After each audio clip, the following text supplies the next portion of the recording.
Well, good morning to you. It's a wunderbar Wednesday, another day the Lord has blessed us with. If you woke up this morning, don't take it for granted. It's a great gift, no matter your situation. Remember, it's a blessing to be alive. My name is Benjamin Akakwa. I do this together with Sweetie Abochi. We welcome you aboard the AM show. Now, what can you expect? We'll be serving you the news in a bit and followed by the news review. We have Dr. Kwame Asante. He is head of the Center for European Studies at the University of Ghana, also a political scientist, together with Dr. Jabir Mohammed, Senior Lecturer, University of Ghana, Business School. Both of them will join us for those all-important conversations. And then we dovetail into sports. Muftar Nabila Abdullahi will serve as that. And then we segue into our big stories. Now, the first bit we're going to be contemplating, how do we break the power of opioids abuse and how Ghana is racing against time to save its youthful population from addiction to these dangerous substances. We'll be delving into the critical issues as we focus on this dangerous substance and how it finds its route illegally into our country. It's only enriching a few, but generating misery to many. We'll be telling you a lot more about that.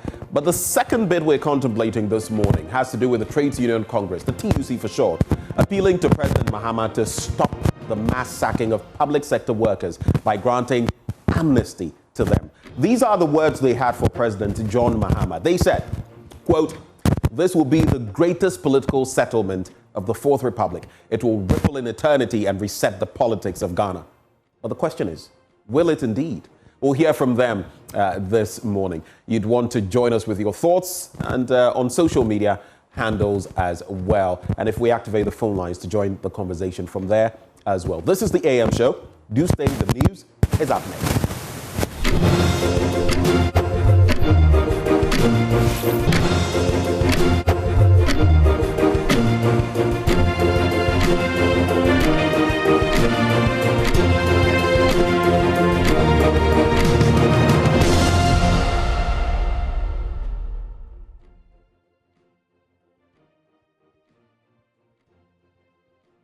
Thank you for staying. Let's settle for the news. And our first story. The minority in Parliament is fighting Communications Minister Sam George, accusing him of acting unconstitutionally in the closure of some radio stations. The minister ordered the closure of 6 radio stations for operating without valid frequency authorization. But delivering a statement on the floor of Parliament, MP from Prayasu Davis Ansel-Opoku accused the minister of unlawfully ordering the closures.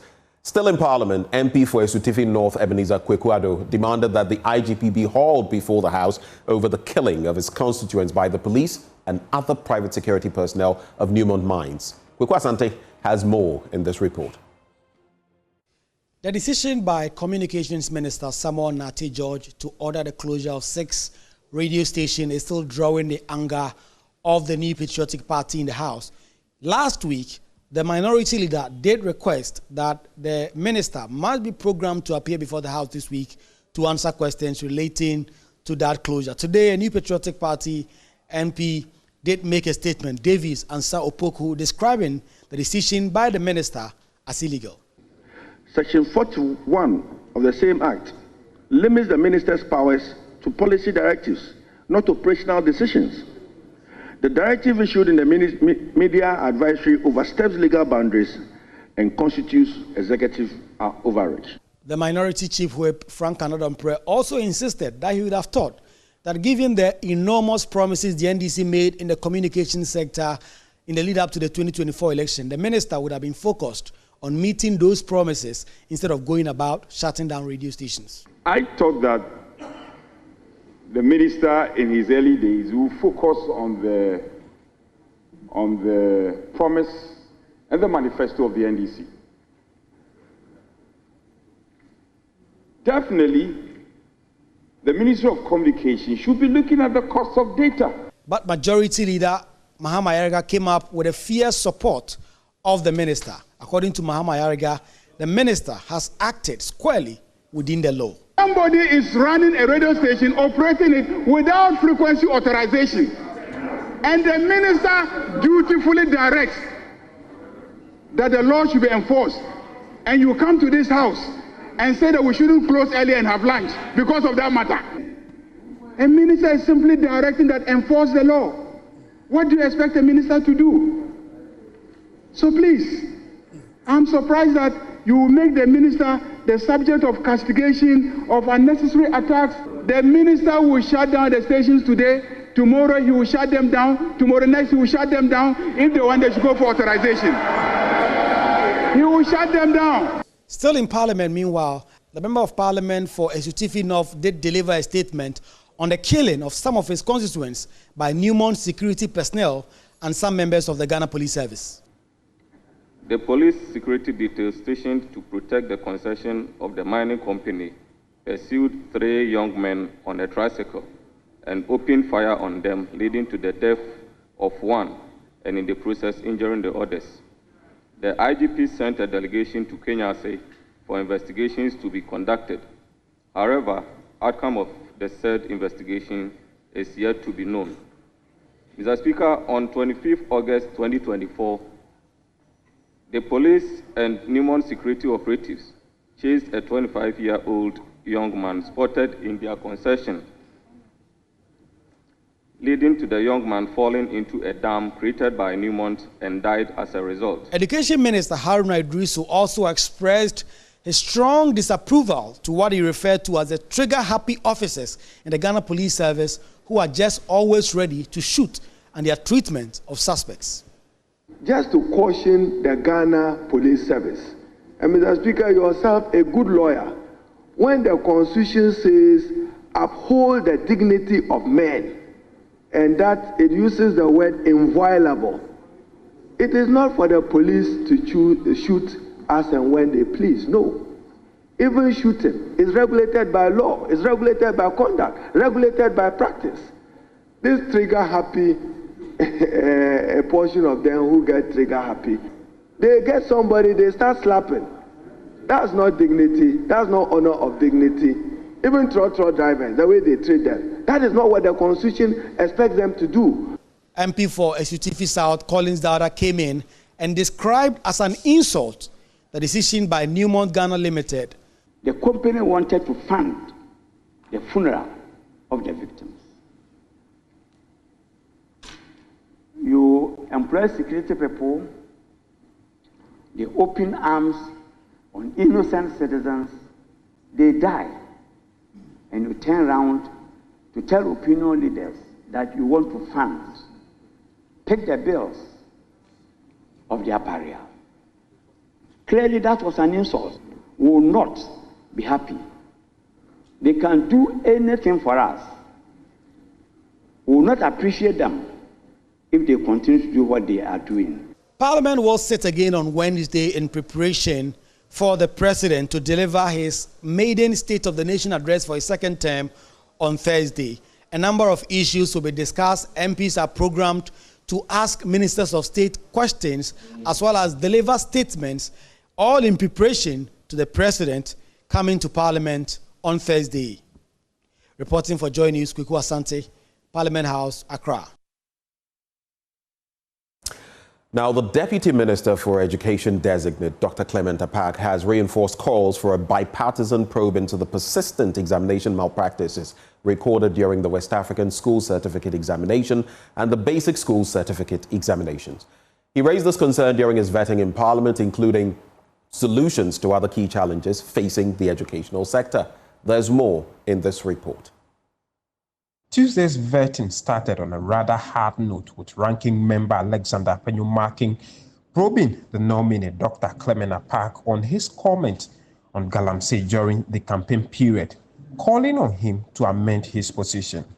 Do you stand by this, or you believe that with the benefit of hindsight, you could have used a more measured language?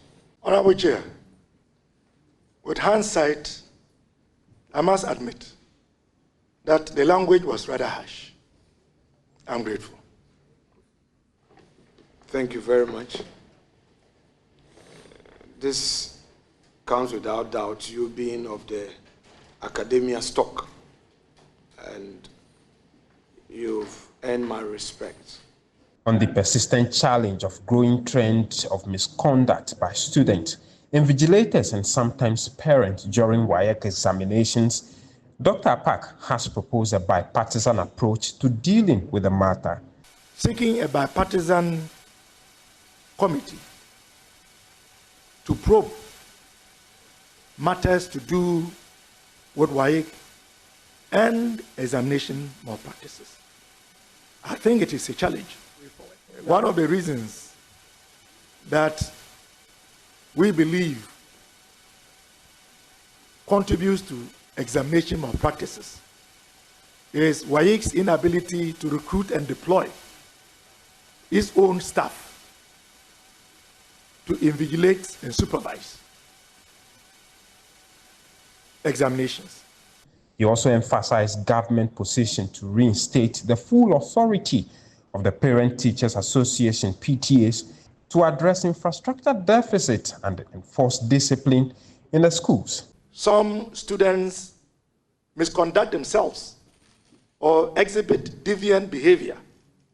Would a collaboration between parents and school authorities, they are able to address some of those challenges. Also appearing before the vetting committee was the Deputy Minister for Energy and Green Transition, Richard Jan Mensah, who has been providing some clarification on the controversial move to privatize the Electricity Company of Ghana, as he assures of broader consultation with the TUC to achieve this purpose. ECG currently needs capital injection.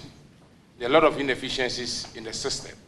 And I believe that bringing on board the private sector will play a very key role in resolving some of these challenges and also to make them financially buoyant to ensure that we have consistent and stable power supplies. Deputy Ministers for Roads and Highway, Attorney General and Minister for Justice and the Lands and Natural Resources will be appearing before the committee on Wednesday. James Savaji for Joy News. Rehearsals have started for Ghana's 68th Independence Anniversary celebration on March the 6th under the theme Reflect, Review and Reset. The government announced a few weeks ago that it had suspended the rotational national celebrations and would scale down this year's Independence Day celebration, moving the parade to the seat of government, the Jubilee House, as a cost-cutting measure. It's the first time the event will take place at the seat of government, and Presidential Affairs correspondent Maxwell Agbagba gives us more in this report.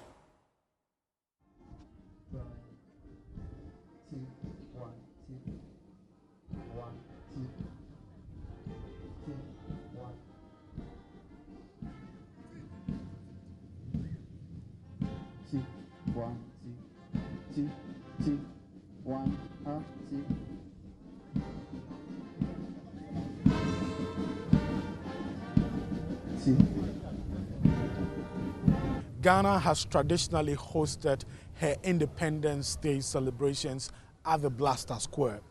But since 2019, the President Akufo-Addo-led government initiated a national rotational celebration of the independence celebrations. Well, some days ago, government announced that it is suspending the national rotational celebration as a cost-cutting measure. That cost-cutting measure is what we are witnessing here today, with rehearsals beginning here at the presidency. So on the 6th of March, the National Independence Day celebration will be taking place at the forecourt of the seat of government, the Jubilee House. And rehearsals are underway right now. Some activities scheduled for the Independence Day celebrations. We have the nationwide school quiz competition, which is on March 2, 2025. But we have the commemoration of the 28th February crossroad shooting, which will take place on February 28, 2025. Now, finals of the nationwide debates competition on Tuesday, March 4, 2025. President School Children Awards program would happen on Wednesday, March 5th, 2025, and then the ceremonial parade at the forecourt of the presidency on Thursday, March 6th, 2025. Principal State Attorney at the Office of the Attorney General and Ministry of Justice, that is in the Upper West region, lawyer Saeed Abdul Shakur, has issued a stern warning to illicit drug peddlers in the region, urging them to desist from the practice or face the full rigors of the law. He emphasized that the illegal drug trade was destroying the lives of many young people in the region and had to be curbed. Lawyer Said made these remarks during the 6th health walk organized by the Jonjo Palace, a youth camp in the Wa municipality. Joy News' Upper West regional correspondent Rafiq Salam now reports.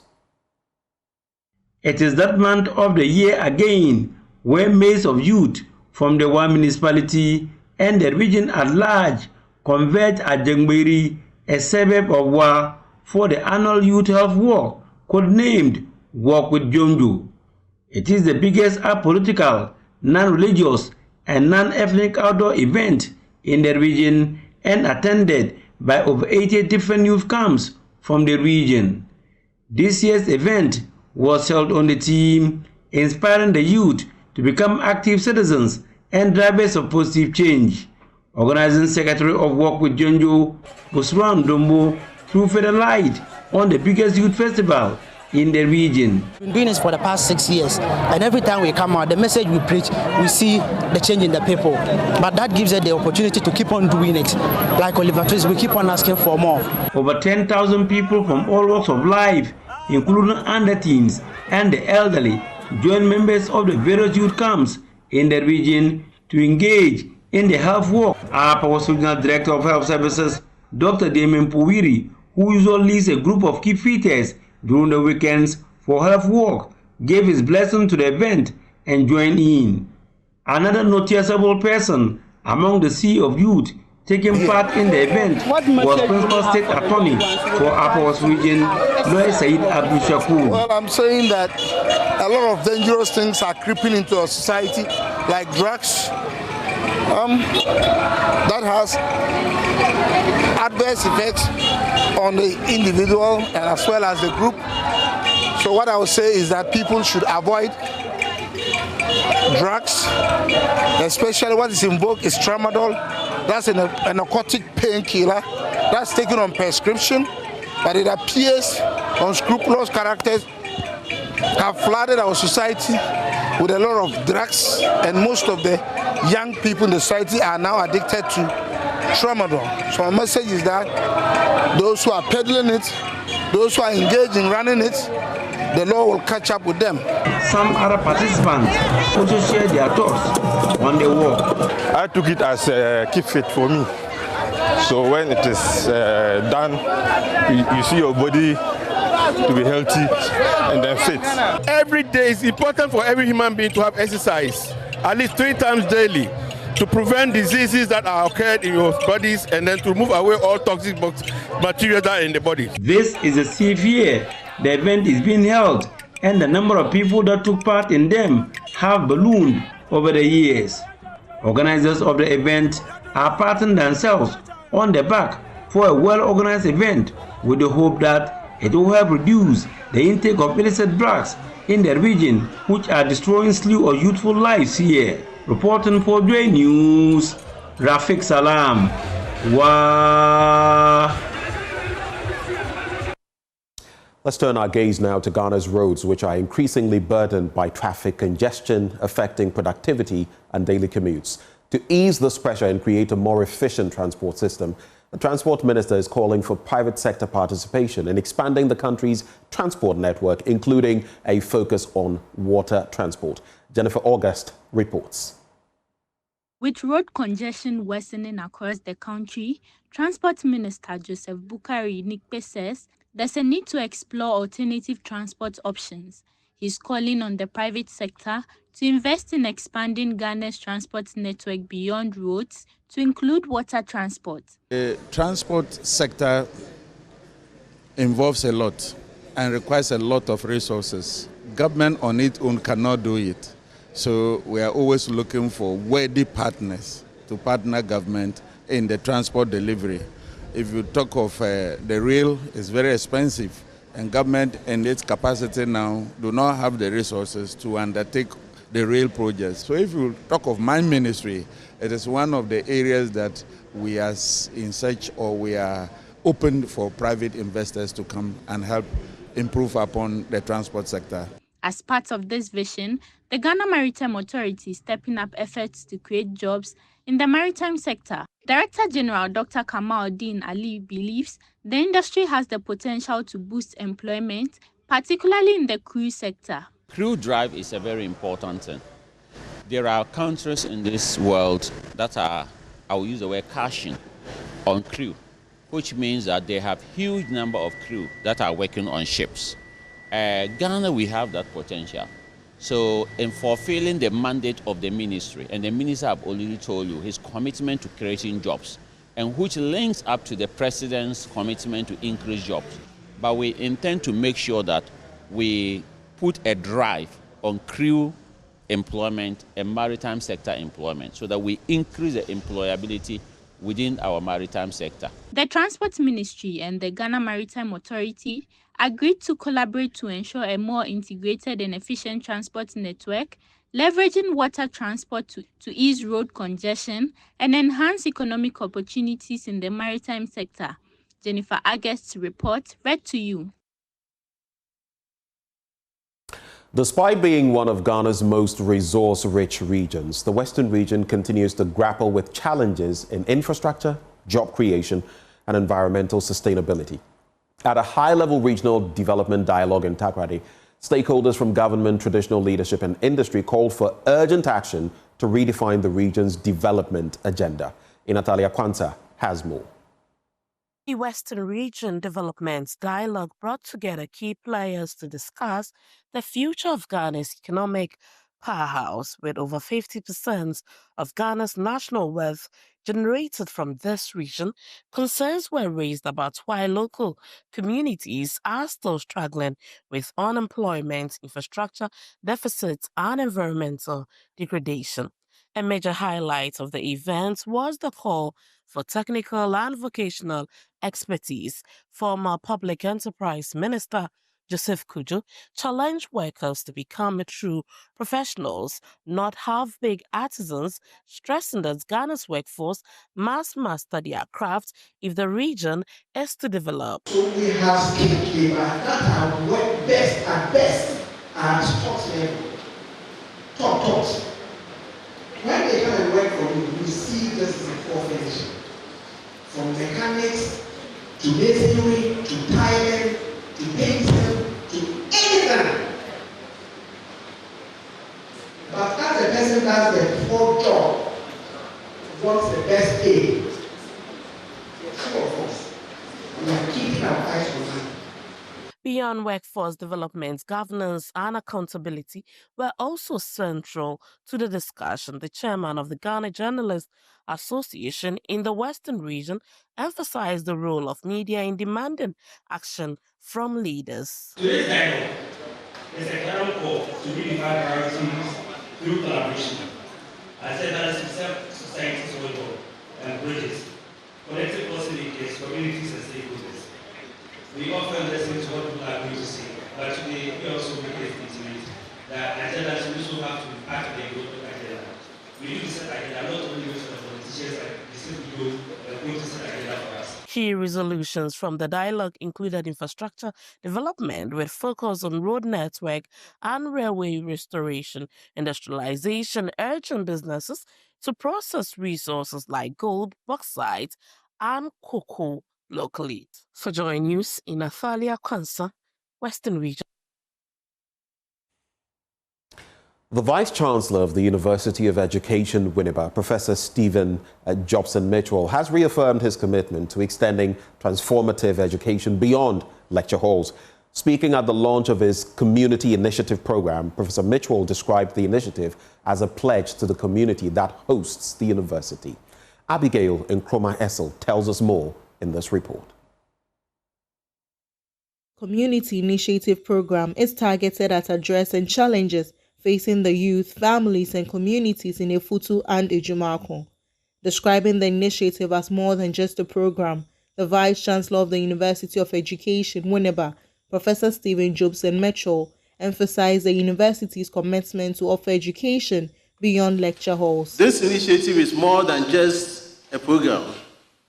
It is a commitment, a promise that the University of Education is making to the communities that host us. It is a statement of our resolve to extend the transformative power of education beyond the corners of our lecture halls and into the lives of those who need it most. The Chancellor of the University of Education, Winneba, Nenyegate VII, indicated that the Community Initiative Program will aid needy children who hope to study in the university. Today, through wisdom of management of this institution, an initiative has come up to support needy children who are coming into this institution to study.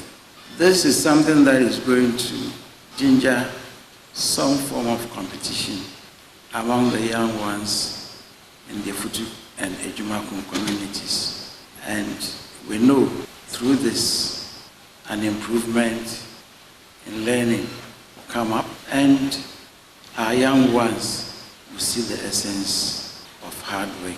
The guest speaker and senior vice president of Group Indum, Nana Ofori-Owusu, also had this to say about the Vice Chancellor's initiative. The University of Winneba cannot achieve this ambitious goal alone. Your support, we are calling on individuals, businesses, and organizations to join us in this worthy cause. We aim to raise 1 million Ghana cedis annually to ensure the sustainability and impact of this vital research-informed program. From Winneba, Abigail Nkrumah reports for Joy News.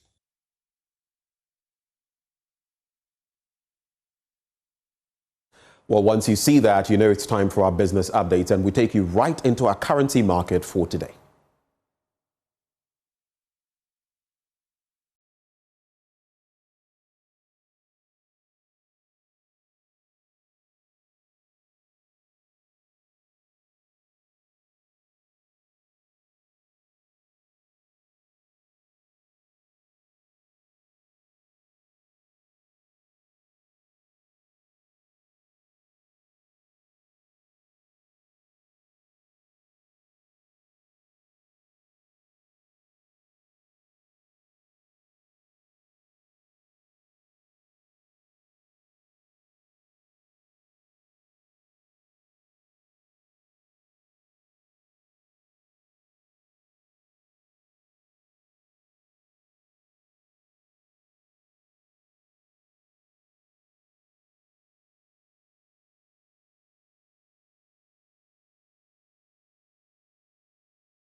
Welcome back. Let's get into our stories now. And government is working to secure a $250 million funding from the World Bank to support banks affected by the domestic debt exchange program. The head of banking and non-banking at the Ministry of Finance, Andrew Amerkson, announced that government was hoping to help recapitalize 11 financial institutions in 2025. Mr. Amerkson made this remark in a speech delivered on behalf of the Minister of Finance, Dr. Cassiel Atuforsen, at the launch of the Ghana Association of Savings and Loans Companies' 5-year strategic plan in Accra. Government that designed the Ghana Financial Stability Fund and released an amount of 5.7 billion to recapitalization bonds to operationalize the Ghana Financial Stability Fund A2, which focus on capitalizing indigenously owned financial institutions. At the end of the year last year, the Fund A2 was able to support 11 financial institutions. This included 4 banks, 4 capital market operators, and 3 insurance companies. Government has also engaged with the World Bank for a loan facility of $250 million to support the recapitalization of banks and SDIs through the World Bank-funded Ghana Financial Stability Project. This intervention seeks to promote financial stability by supporting viable banks and SDIs. Though the ministry has so far agreed on the broader framework for the project, it will engage the industry to agree on the specific eligibility criteria within the agreed framework prior to project effectiveness.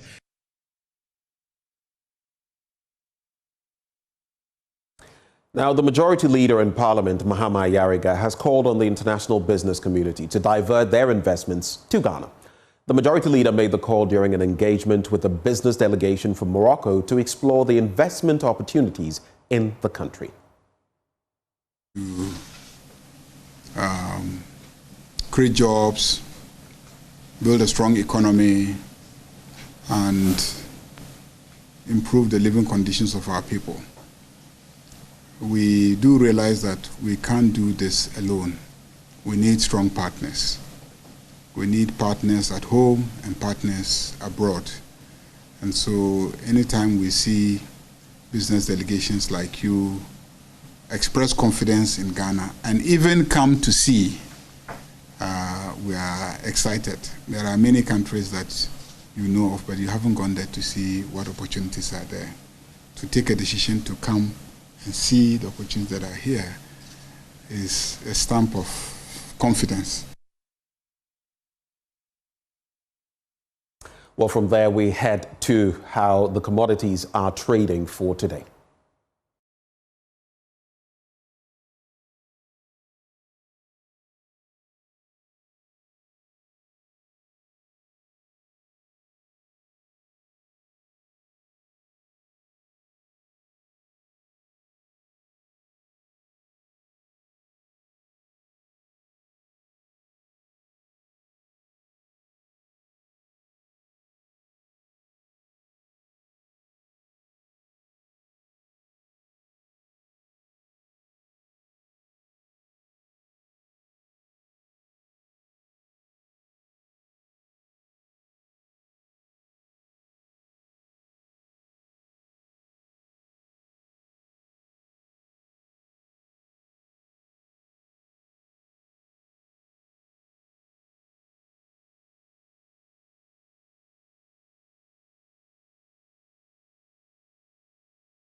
It's a wrap for the news, and we head into the news review shortly. Joining us, Dr. Kwame Asante. He is a political scientist and head of the Center for European Studies at the University of Ghana, together with Dr. Jabir Mohammed, senior lecturer at the University of Ghana Business School. We'll be back with more action shortly. Do stay.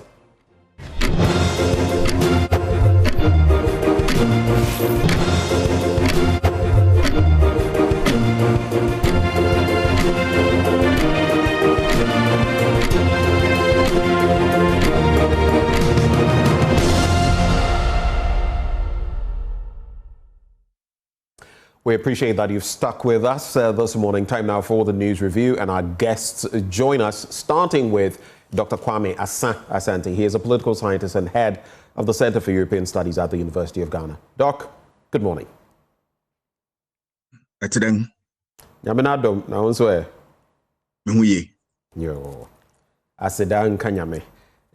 to have you join the conversation this morning. How's your fish farm doing?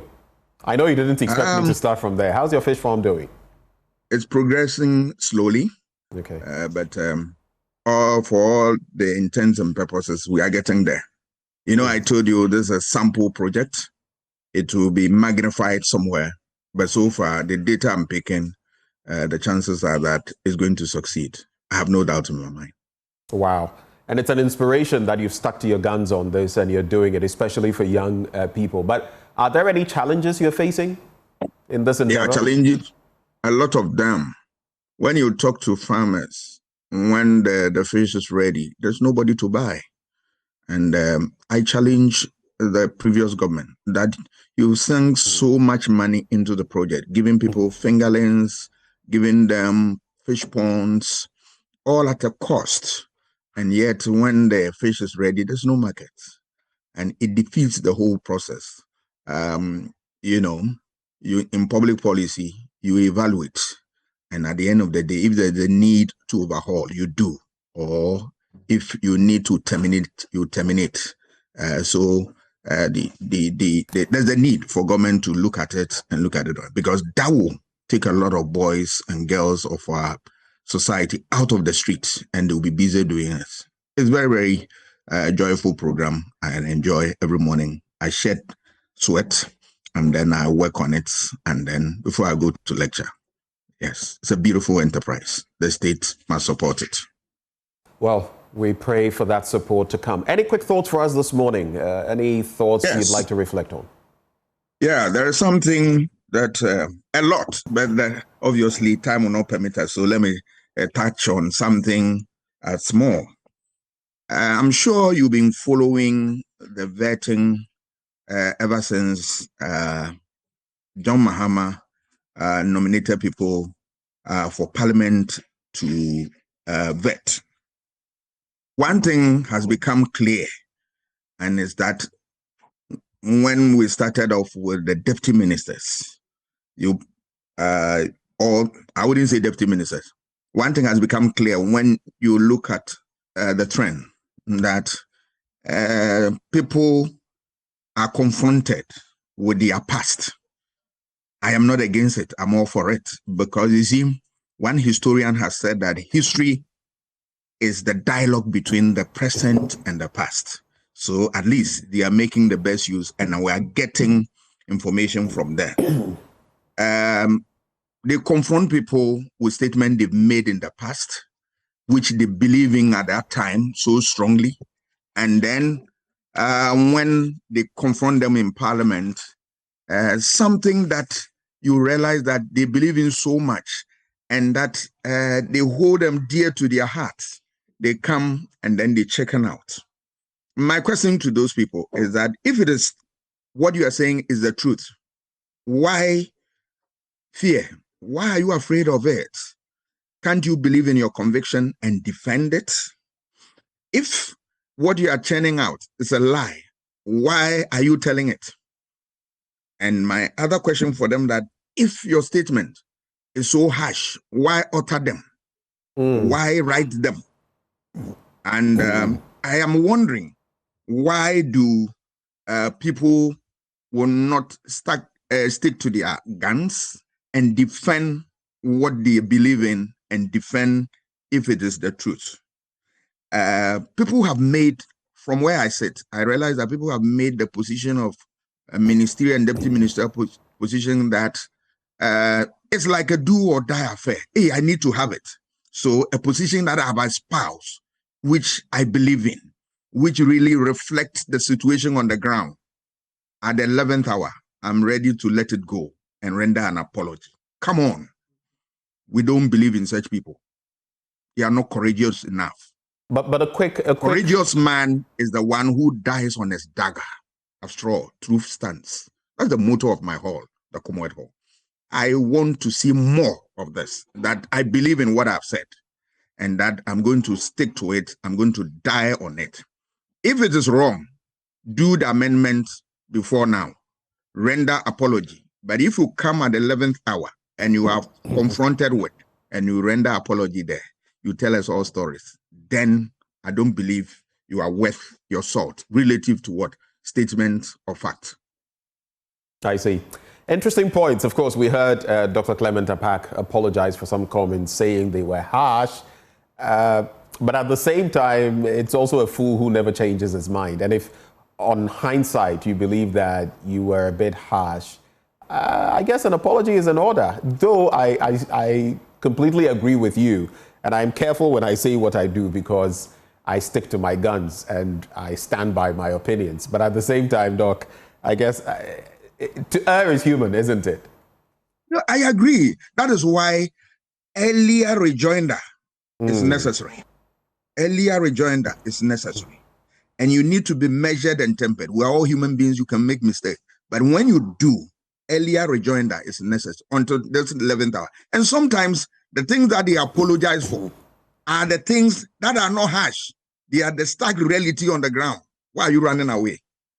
Yesterday, I was very disappointed with my own senior and friend, Dr. Park. And previously, I was also disappointed with Ama Kofi Boah. I mean, yes, they spoke the facts. Hand up for that and damn the consequence. All right.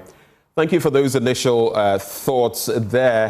As and when we're joined by Dr. Jabir Mohammed as well, we shall take what his comments are. But for now, let's start getting into the newspapers. I'll start with the Daily Graphic newspaper. Restore monetary stability. President tasks Bank of Ghana governor and first deputy. And the governor pledged a stable exchange rate. Then there's President Mahama delivers maiden State of the Nation address tomorrow. A minister urges foreign missions to improve conditions at visa centers. Then on the back page, Environment Minister explores fair pricing for e-waste. And Minister of Health inaugurates Kofi-funded 2.9 million Ghana cedi Health Center at Abutia Bota, and Kofi there is KOFIH. Let me start from there. So the Minister of Health, Kwabena Mintah-Kando, has inaugurated a health center at Abutia Bota in the Whole West District in the Volta region at the cost of 2.9 million Ghana cedis. The 10-bed Dr. Lee Jong-wook Memorial Health Center was funded by the Korea Foundation for International Healthcare and constructed by Lovemark Ventures Limited, a local company. Mr. Akando said the center was to support the delivery of health services and improve access to quality and essential healthcare in the region. So that's the thrust of that story. Let me now talk about the Environment Minister exploring fair pricing for e-waste. I'm talking about Dr. Ibrahim Murtala Mohammed. Now, the low pricing of cables and other useful materials recovered from electronic waste accounts for the failure of scrap metal dealers to send their items to the e-waste management satellite handover center at Agbogboloshe in Accra for payment. Although the center was set up in 2020 with an incentive payment system by German Development Corporation and the Ministry of Environment, Science and Technology to promote the sound management of e-waste, the scrap dealers have deserted it because of low pricing compared to world prices. Consequently, some of the scrap dealers still resort to crude methods of extracting cables and other e-waste. So that's the context of it. The Agbogboloshe scrapyard started operating all the way in 1997.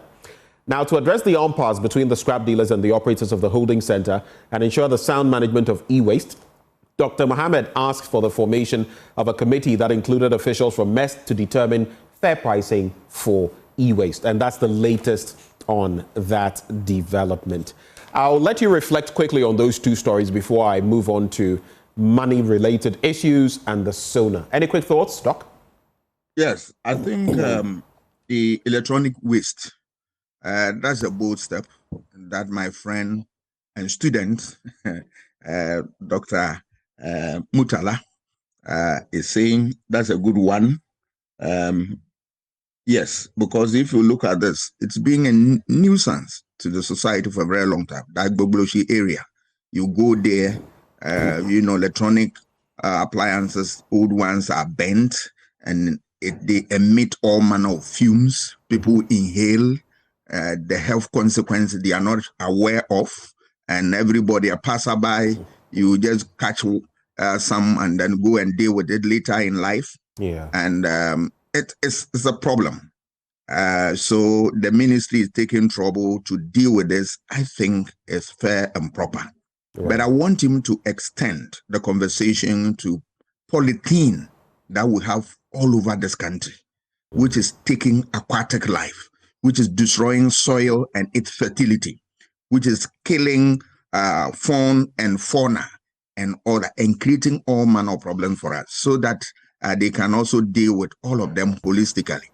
It is becoming a nuisance. If you look at stories, and I watch a lot of them from your network, where people go to fishing and they catch, if you like, polythene bags and the rest of them. It's a problem. We should be able to move towards the use of paper for a lot of things that we do here. Yes. And then we should also make conscious effort that anything called waste, we should find something relevant with it and use it to improve our society. We need to create jobs. And it is nothing but some of these things that if we are able to apply ourselves together very well, we'll get results. Remember, development is nothing but imagination. Let us be imaginative enough and create things, and out of which we'll build our society. Right. And we must also contextualize when it comes to these polythene and polystyrene products sometimes that a lot of them, in terms of biodegradability, they don't degrade easily. Some of them can take decades, some even a century, and they are there. They are in the soil, they are in our water bodies, they don't degrade, and they cause all kinds of problems, and which is why we ought to take a good look at them. Especially now that we're contemplating, there are microplastics that are now becoming evident in our bodies. In different parts. I mean, there have been studies, and this is just off the cuff, there have been studies that have revealed that even in the male genitalia, and among others, sometimes you will find microplastics. You don't see them They are in your body, they are wreaking havoc and all of that. And it's not just restricted to men. Sometimes, I think even in toothpaste, from some studies I have read, you would find some of those in there. So urgent issues that we ought to be dealing with. But let's move on to other stories now. Restore monetary stability. President tasks Bank of Ghana Governor and First Deputy. President John Dramani Mahama has tasked the Bank of Ghana to restore stability in the country's monetary system as he swore in the new governor of the Bank of Ghana, Dr. Johnson Pandit Kwesi Esiama, and the First Deputy Governor of the Central Bank, Dr. Zachary Mumuni. With Dr. Esiama leading the Bank of Ghana, I am confident that we will rebuild trust in the institution, will restore stability and put our economy back on the path of sustained growth, he said. I entrust him with this responsibility, knowing that he will serve with diligence and excellence, the president said. Performing the function in Accra yesterday, President Mahama emphasized the critical role of the central bank in restoring trust in the country's economic governance. And quoting him again, he says, these appointments are not merely routine exercises to satisfy Article 1834 of the Constitution. They constitute a deliberate commitment to the Bank of Ghana's core mandate outlined under Article 183, that is 1 to 3, to regulate currency, ensure monetary stability, and promote sustainable economic development in Ghana. One of the areas, as economists and others have posited, where we seem to lose track of our economy in terms of fiscal activities is the central bank. And now we have a new governor, a new first deputy, and we can only hope and pray that the right things are done. Already I've heard the bit about the president's directive, supposedly not to print money. You know, the more you print, the more your currency is impacted and maybe it gets devalued. But how do you reflect? What are your reflections on these new appointments and what it could mean to our economy, Doc? Yes, anytime we have fresh appointments, I am happy because one, there is going to be the change of the status quo relative to what we expect. Right. And also, we also hope for better services to improve the life of people. Mm-hmm. Governance is nothing but what? Improvement of the life of people so that we can survive and survive well. Mm-hmm. And for this appointment, I am happy that the focus is on making sure that there is what? Monetary stability and all that. This has been a problem of this country. So if the emphasis is there, it's going to drive the officers in crazy to be able to find lasting solution. Let me also take this opportunity to congratulate the first deputy, the governor himself, and then the first deputy governor, who was my classmate and friend. I see. And I'm so happy. Mm. And then a Vandal. So Vandals, we are happy today that we have a first deputy governor in there. Zach, congratulations to you. I've congratulated you already. Mm. But as I told you, we will continue to watch the financial space. And where you people go wrong, we'll not hesitate to what? Bring you back to the line. We will always support the effort of good things that you want to do for us. But we will not hesitate at all when you cross the line to give you that type of what advice too. So kudos, but please, beyond all the joy and all that, we want results. Give us results so that our currency will be stable, so that we will be able to do a lot for ourselves, and then ensure that we move towards what? Ghana beyond aid, Ghana that we can do things for ourselves, Ghana that our currency will be strong. You have learned economics and you know the best. Please help us so that your name will be written in the annals of this country as people who turn the tide to make everybody smile.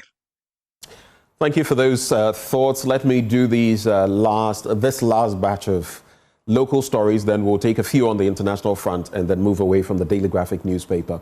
Minister urges foreign missions to improve conditions at visa centers, and the Minister of Foreign Affairs, Samuel Kudetwa-Blakwa, has directed all embassies and high commissions in the country to put in place appropriate and humane conditions at their visa centers to create a more convenient environment for applicants. The directive follows the numerous complaints by the public about how Ghanaian citizens are usually treated when they visit foreign missions in Ghana for visa applications. Speaking to the Daily Graphic in Accra yesterday, Mr. Ablakwa said, quote, our ministry has engaged embassies and high commissions over issues such as not providing conducive waiting areas, non-availability of emergency services, long waiting times for appointment dates, as well as challenges in using visa application websites. To address these concerns, the ministry has dispatched a note, or not verbal, as we would put it, to all embassies and high commissions, urging them to put in place appropriate and humane conditions at their embassies, high commissions, and visa centers. It goes on and on, but that's the thrust of the story, the salient bits we've looked at. Then President Mahama delivers maiden State of the Nation address tomorrow. President Mahama will deliver his first message on the State of the Nation tomorrow, during which he is expected to tell Ghanaians and the global community the true state of affairs in all sectors of the economy. The weaknesses and strengths inherited will inform the responses and measures the president and his government will spell out, with the solutions grounded in what his party has already promised to do in reviving and growing the economy.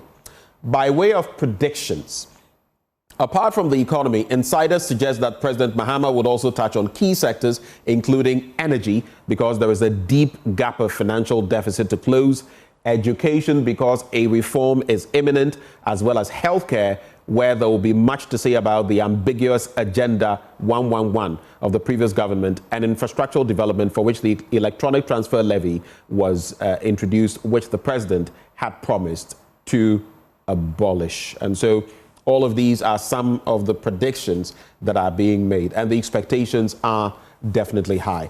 Let me just add a cocktail of international stories, and then we can take it from there. Former Nigerian military ruler launches new book. I'm talking about Ibrahim Badamasi Babangida. If you're old enough, you would remember him and his tenure. Children face lethal violence and rape in East Congo war, and this is becoming something that is so worrisome, so bothersome, and all of us should be concerned about it. West Bank Palestinians fear Gaza-style clearance.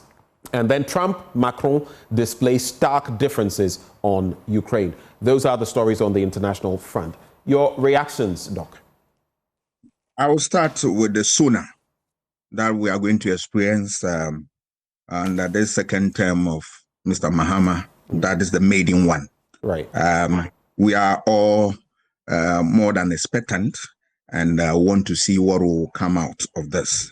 They've talked about areas that the paper said is going to be emphasis on energy, education, health, infrastructure, and the rest of them. Much as I agree, I also wanted to see, I expect, and this time around, I shouldn't slip through the fingers of those who prepare the document.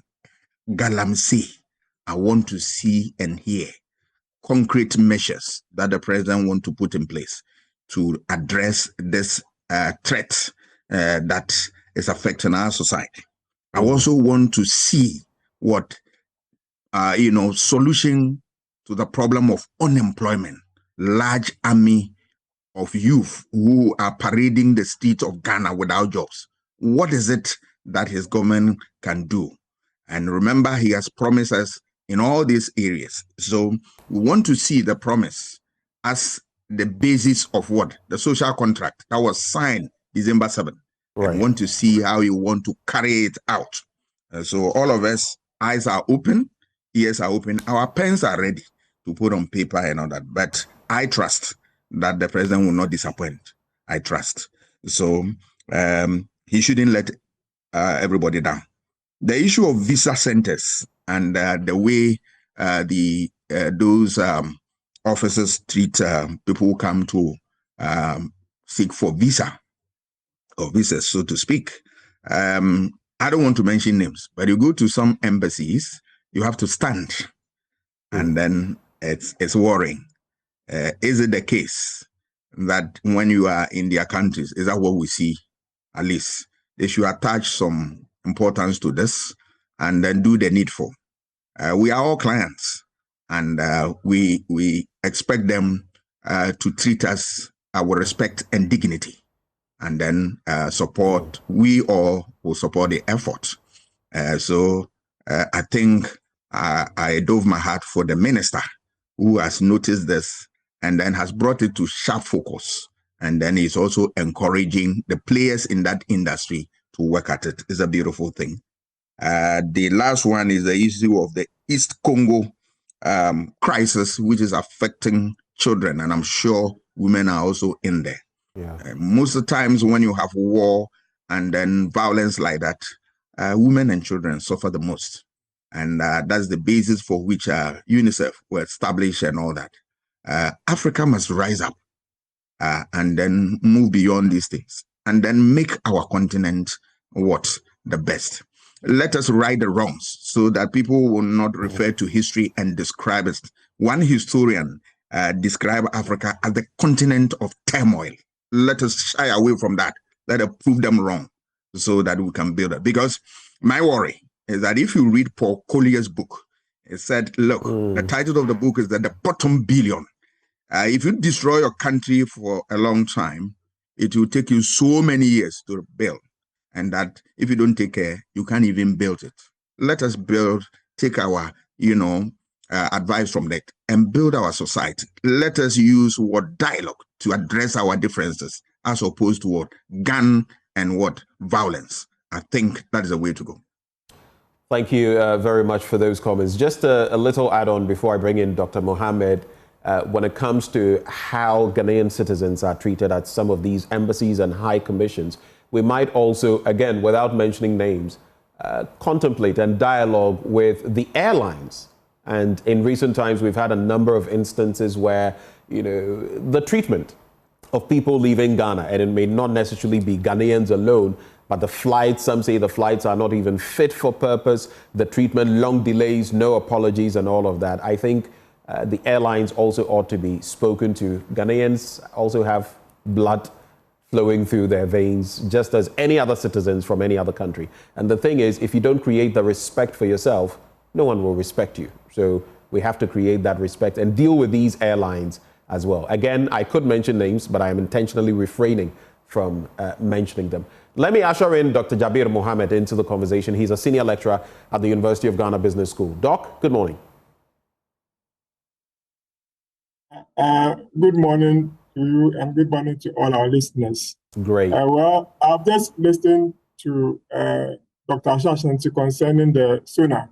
Right. I believe that this is a litmus test to the president's second term.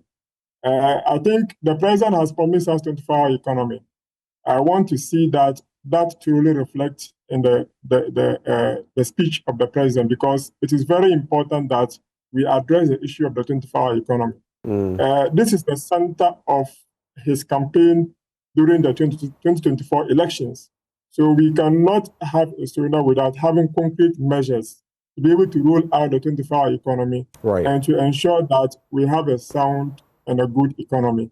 So I believe that should prominently featured in his State of the Nation address. And that would be a better way to position the policy for the next 4 years, because that is the center of his government. Right. One other thing is about the issue of the visa. I believe that maybe the minister has engaged the people already. If he hasn't done so, then he needs to do that with all the embassies. Issuing out a statement just like that, well, it calls for something. He needs to have a conversation with them first before he issue any statement of that nature. So he should engage them strongly, because this is really a worrying situation. You cannot go to an embassy and just go there to stand. You really need to go there and you have a place to sit down, and you should be treated as a human being. When you look at the issue of the Congo crisis and so on, as noted earlier already, war has no place in our efforts. If you want to build a nation, you have to build a nation with institutions. Without institutions, you cannot have a stronger nation. So I believe that they should rather focus on building their institutions. If they build their institutions, it will follow by economic development. However, if their institutions are not well built, economic development cannot come to place. I believe that some of these countries were colonies. They were not places that the colonized people wanted, settler communities. They were actually colonies. So whilst they were actually colonies, the institutions were porously built, And as a result of that, it has left a lasting repercussions on those countries. And it behoves on us as Africans to try to build stronger institutions rather than just having a weak institutions. That is leading us to troubles that we are in today. Thank you. Just quick thoughts from you, though. What do you think about the new central bank's governor, Dr. Isiama, and the first deputy? What are your expectations of them? Very briefly on that. Well, it's quite clear that we want to have a resounding economy. You recall that the central bank made a loss of 60 billion, followed by a loss of 10 billion. The president has promised that he's not going to turn the central bank to a printing press. I believe that this was a challenge that the former administration had, and it was not their true fault. It was as a result of us being shut out of the international capital market. Right. But what actually led us to the we being out of the international capital market, it was because we had borrowed excessively internationally, and we could not honor our debt obligations. We had borrowed about $13.25 billion at an interest rate of 8.25%, average interest rate, for a close of about less than 6 years, which was a worrying situation. So the government was shut out of the international capital market. And as a result of that, we need to resort to the central bank for printing.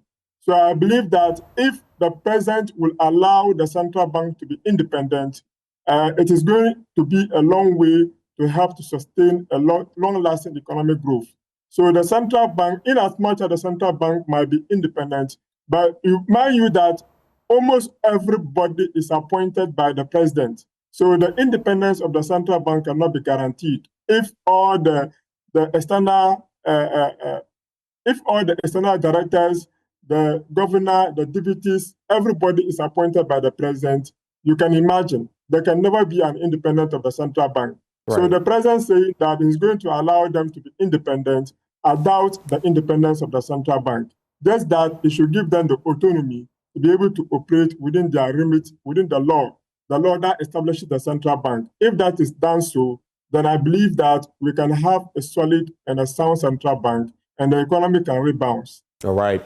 Thank you for those comments. Let me quickly go to the Ghanaian Times newspaper. Bring back experimental schools. I remember back then a number of these, even in Newtown, close to where we are in Kukumlimle, among other places.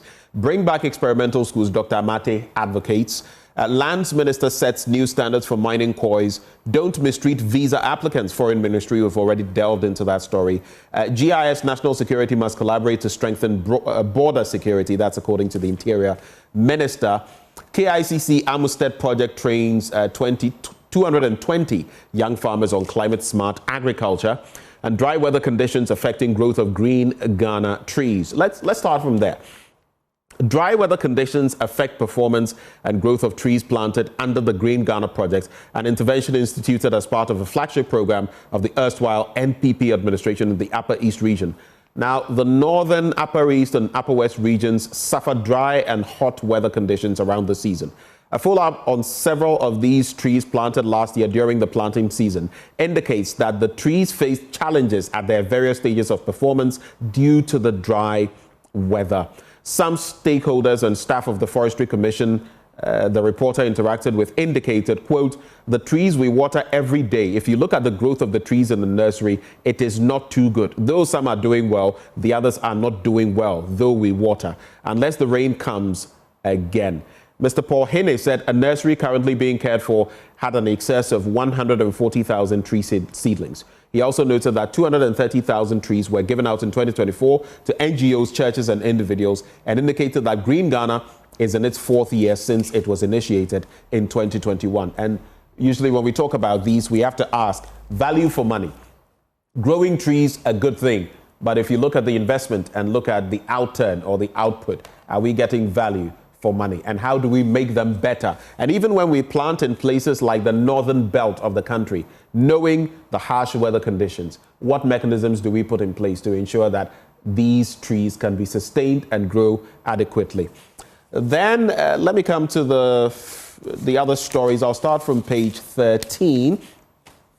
The founder of the Christian University College of Ghana, Reverend Dr. Divine Amate, has called for the reintroduction of experimental schools concept at the basic school level if the country desires to make the best of its educational reforms. He said the experimental schools concept provided the avenue for the state to pilot new educational policies before escalating it to cover all schools. The experimental school concept was evolved in the late 1960s as a vehicle to pilot new educational reforms or policies before escalating those reforms across the whole country. And the final story I'll do for now, Lands Minister sets new standards for mining companies. The Minister of Lands and Natural Resources, Emmanuel Amakofibua, has emphatically stated that he will be hesitant to extend mining leases to companies that do not actively contribute to the country's development. The minister emphasized the government's commitment to development, to channeling mining benefits into community development and enhancing local content capacity, stressing, quote, "We want mining companies to understand and appreciate their responsibilities to host communities." Mr. Bua said this during a meeting with the management of Goldfields Ghana Limited on Friday.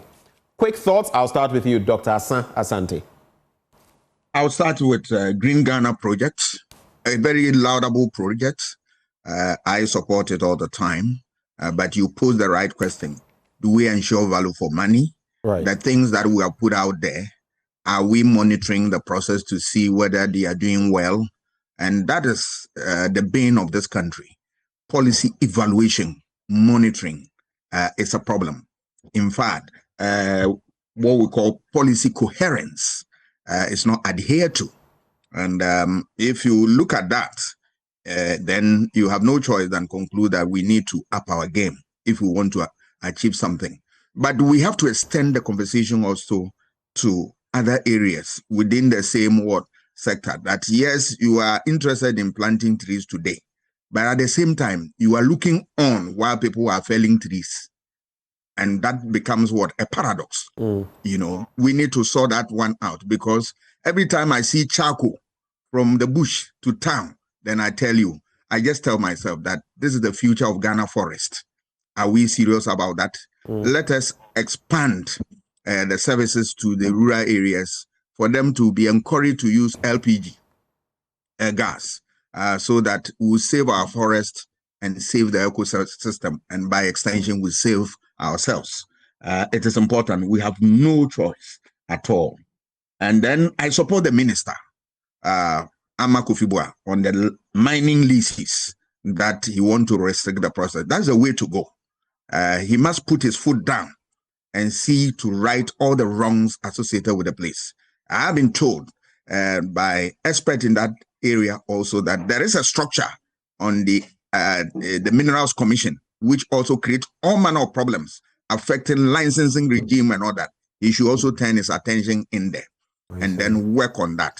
And then also get all those who have taken over the 44 forest areas that today is difficult for Forestry Commission people to enter.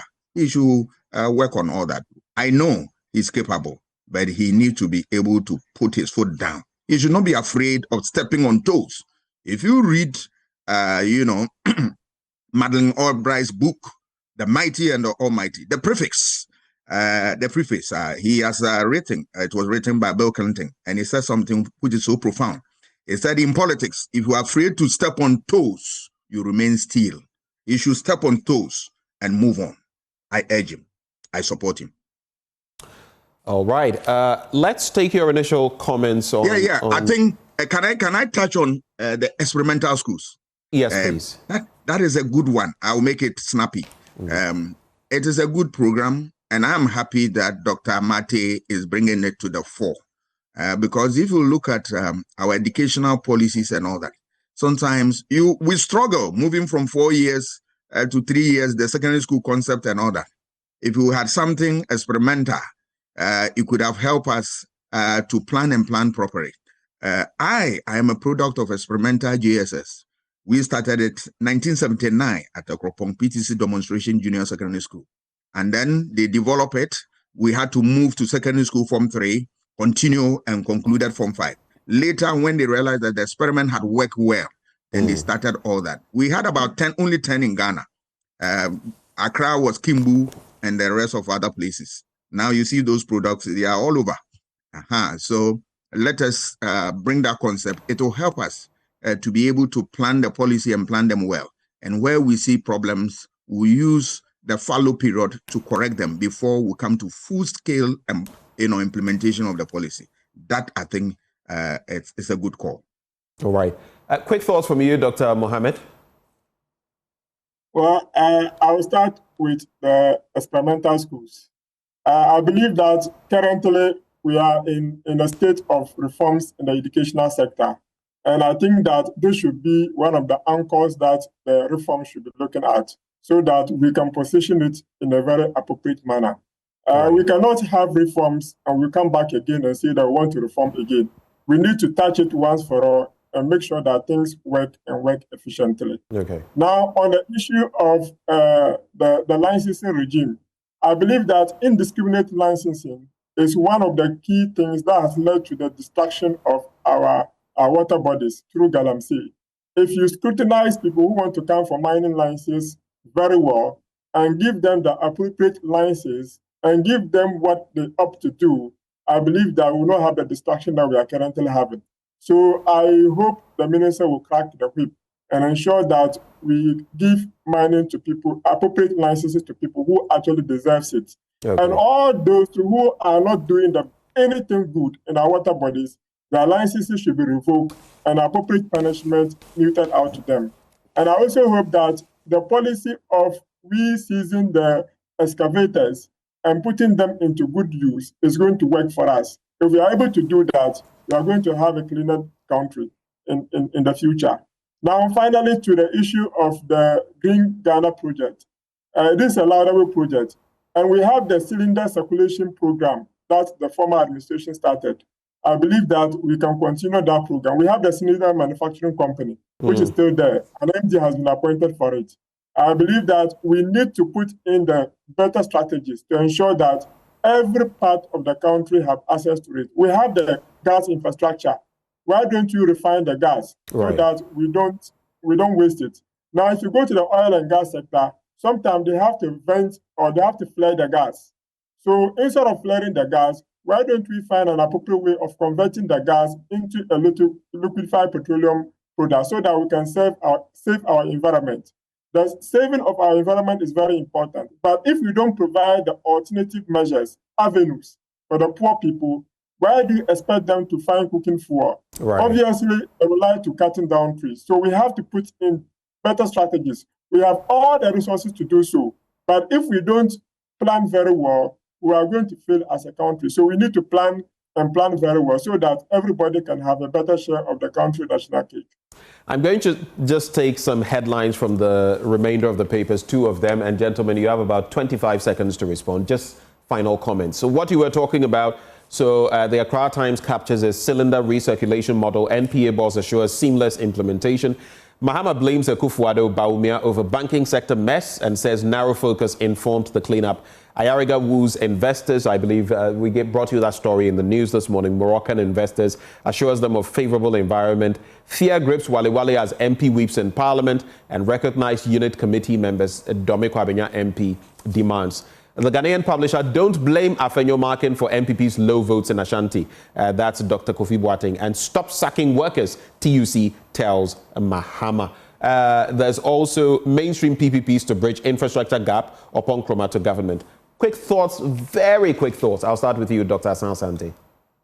I will touch on, don't blame Afenyo for low votes in Ashanti. I don't get it. How can Afenyo affect the votes of Ashanti region? I don't know. Because if you look at all the explanations, I don't see how Afenyo comes in. Okay. Anyway, I don't speak for him. But you see, MPP should not be in the state of, like self-denial. They shouldn't. Okay. They should accept the defeat, get the basics right. They've sent people out there for research, get the report, look at what went wrong, and see how best they can remedy the situation, right? All these things must be done by data and born out of research. So I expect them to do the needful and stop blaming spirits and then that our people didn't go to vote for you. Who says that even the 2 million people, if you went to the polls, they would have voted for you?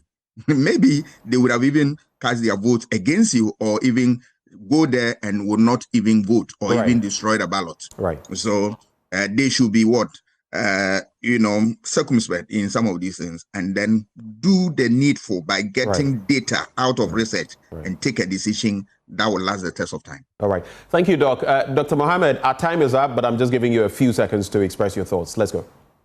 Well, my thought will be on the investors issue by Honorable Ayarga. I believe that we should be looking for investors to come into the country. Okay. But I also do hope that we need to put in better structures to ensure that local businesses are properly established. Okay. So that when the investors come in, we can take advantage of their technological know-how and also improve on our systems.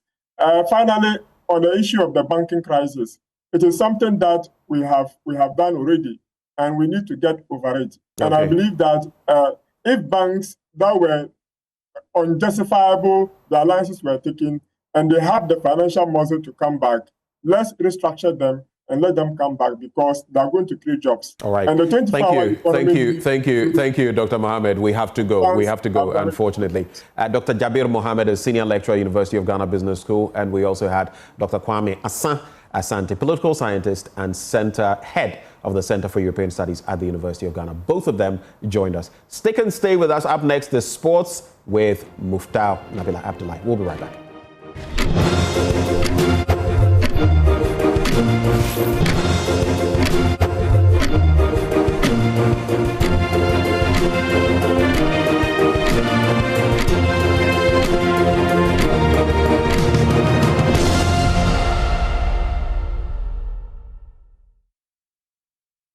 Time now to bring you sports here on the AM show with me, Muftau Nabila Abdullah. Deputy Education Minister Designate Dr. Clement Abasa Park has called for investment into school sports. According to him, hitherto the sector was an area that produced many talents for the country in various sporting disciplines. But due to lack of investment in the sector, school sports appears to have taken a complete nosedive. He was speaking before Parliament's vetting committee. Sports is a very important activity, not just because it keeps us fit, but it's also a source of great entertainment. I have been a sportsman myself. I mean, I played volleyball. One of my playing colleagues is seated right by the chairman. I played football. I played table tennis.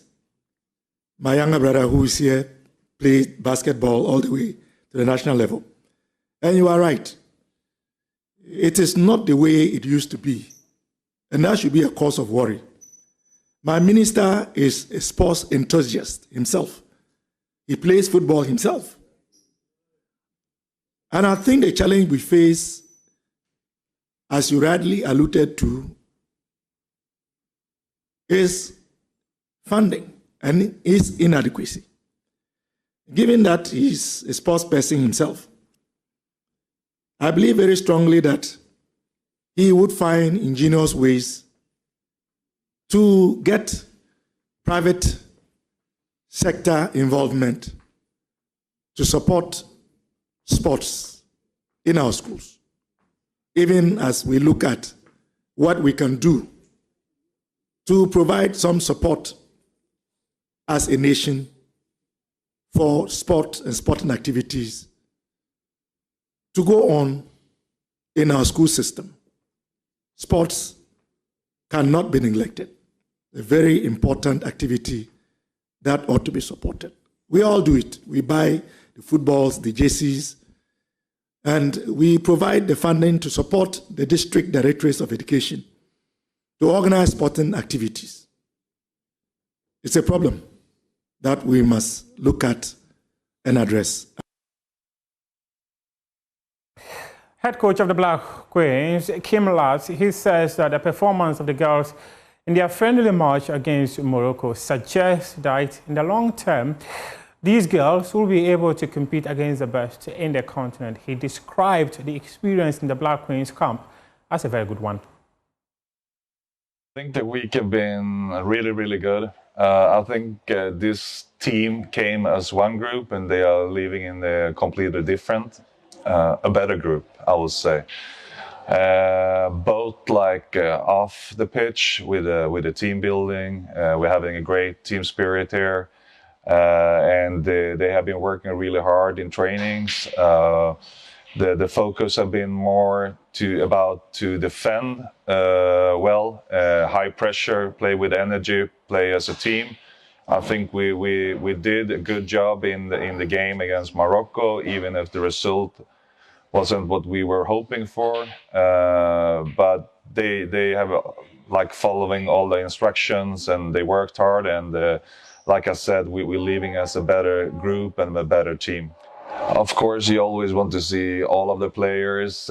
We used 17 players in the games against Morocco, and I'm looking forward to see all of them. I mean, there are so many great players in Ghana. I also know that even if we bring 23 players to this camp, there is another like 23 player that potential can help us in the future. So my job now after the camp is to watch even more games when they're playing their club teams, and to make sure that we, in the end of the day in the summer, gonna have the best squad as possible. That we're having so many good players, a great team. I'm surprised in a good way how they are listening, how they really want to do the best for this group, but also make the country proud of them.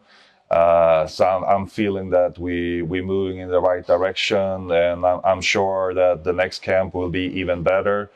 And I'm already now looking forward to the next camp, actually. Yeah, for me is to watch some players and also to plan for the future a little bit. Like I said, I'm already now looking forward to the next camp, and the focus in the next camp will be a little bit more about the attack, how we can use the 9 and the 10. And I also felt that part was missing a little bit in the game, but it takes a little bit of time to build a team, and we only had like a few trainings together, so that's normal. But I think we, like I said, we're leaving this camp as a better team and a really good group. Ghana international Lai Kingston says that he is ready to take over the Black Stars coaching job if the Ghana Football Association gives him the opportunity. However, he says that the atmosphere surrounding the team should be a positive one if the FA wants any coach to succeed. For me, I'm Ghanaian, and even today, if the FA or Ghana believe that I can still contribute to Ghana soccer, why not? Why not? It's something that is close to my heart, that I want to achieve. It's something that I want to do. If I have a call today that I should come back and continue where I stopped, why not? And then also getting to the top, to the senior national team. I think I'm always ready to get there. You know, I was talking to my agent, and he looked at me and then he said to me, "Hey, Kingston, for me, I think you've done youth football for a while. You've done youth football for almost 7-8 years, and what you've done there at that level so far, for me, it says it all. So I think it's right about time for me to think about first team environment now. You know, because when you look at the way I coach, the way I build teams, I think it's right about time. Now it's time for me to look at getting into first team environment now. And the only thing I told him is I've been thinking about it also, because I've done this for 8 years. And then thinking about it, I think it's right about time for me to find myself in the first team football, because now my strength has grown to development, from development into management now. In the second week of March, the Black Stars will be in action for the FIFA World Cup qualifiers 2026. The senior national team failed to qualify to the African Cup of Nations after finishing bottom of their group, which had Sudan, Angola, and Niger. Well, many had demanded the sacking of head coach Otto Addo, but the Ghana Football Association decided to stick with him. One person he played with, Sam Johnson, says that the World Cup qualifiers should serve as an opportunity for Otto Addo to redeem himself. The FA and the coach, this is the time to use these games to redeem themselves, because we are Ghanaians. We are going to pray for them. When we have to say something, we will say it as it is. We will say it to them. It's up to them whether they will take it or leave it. But if we can't qualify to the World Cup, Massa, disaster. So the disaster shouldn't be, if you fail to qualify for a World Cup, it means that they shouldn't stay. If I'm an honorable man, and I can't qualify to the, how do I call it, the World Cup, I'll just put my things down and leave. So would you suggest to them that if, since... I'm not suggesting to them, they should since know. they have failed to qualify for the AFCON, if you fail to qualify for the World Cup... That is what I'm saying. If me, I can't qualify for the African Cup, then I miss World Cup too. No, guys, come on. So if I'm not supposed to tell them. They should know. So if you were the head coach of the Black Stars and you played 6 matches and failed to qualify for the AFCON, you would have walked away. You would have resigned. Would you have resigned? If you were the coach of the Black Stars and you failed to qualify for the AFCON, would you have resigned? I can give myself another chance like Otto is doing. That no, I'll do my best. I'll push to get to qualify for the World Cup to redeem myself or my name, so that Ghanaians will come back to me. I'll give myself that chance. But this is the last chance that he can get. After this one, I don't think Ghanaians will be okay. Say, he should come and even do assistant. You understand me? Ghanaians will not forgive him to even come for another this thing for as an assistant coach. No, but he still have a chance to redeem himself. But it should be tough. The tough I'm talking about, when somebody come and the person don't put that same effort like they are doing there, have that courage and drop that person. Let Ghanaians talk that why you don't call this, and let them know that when they come, they don't put what they support, because what they are doing there, they never. I ask you to give me one person who is doing what they are doing there. They are doing it here. Kudus. What Kudus is doing there? Is he playing the same? Yeah. Is he playing the same here? Yes. Master, stop. And that is why we are having problems. That is why we are having problems. What Kudus do there? He has never done one here. If you are a best player in the team, because you are doing good, everybody likes you. Of course, he has his own potential that he is good. But that doesn't make him good always on the field. When he's playing there, always playing there, he plays better than here. And when they play there, everything is agent, the agency. You say the agency, this thing, agency. But when they come, there's somebody will work like nothing at stake. The Amateur Boxing League is scheduled to start on March 14. The Minister of Youth and Sports, Kofi Adams, Minister of Sports and Recreation, Kofi Adams, he says that this serves as an opportunity to unearth talents in the sporting discipline. My colleague, Haruna Mubarak, has details in this report.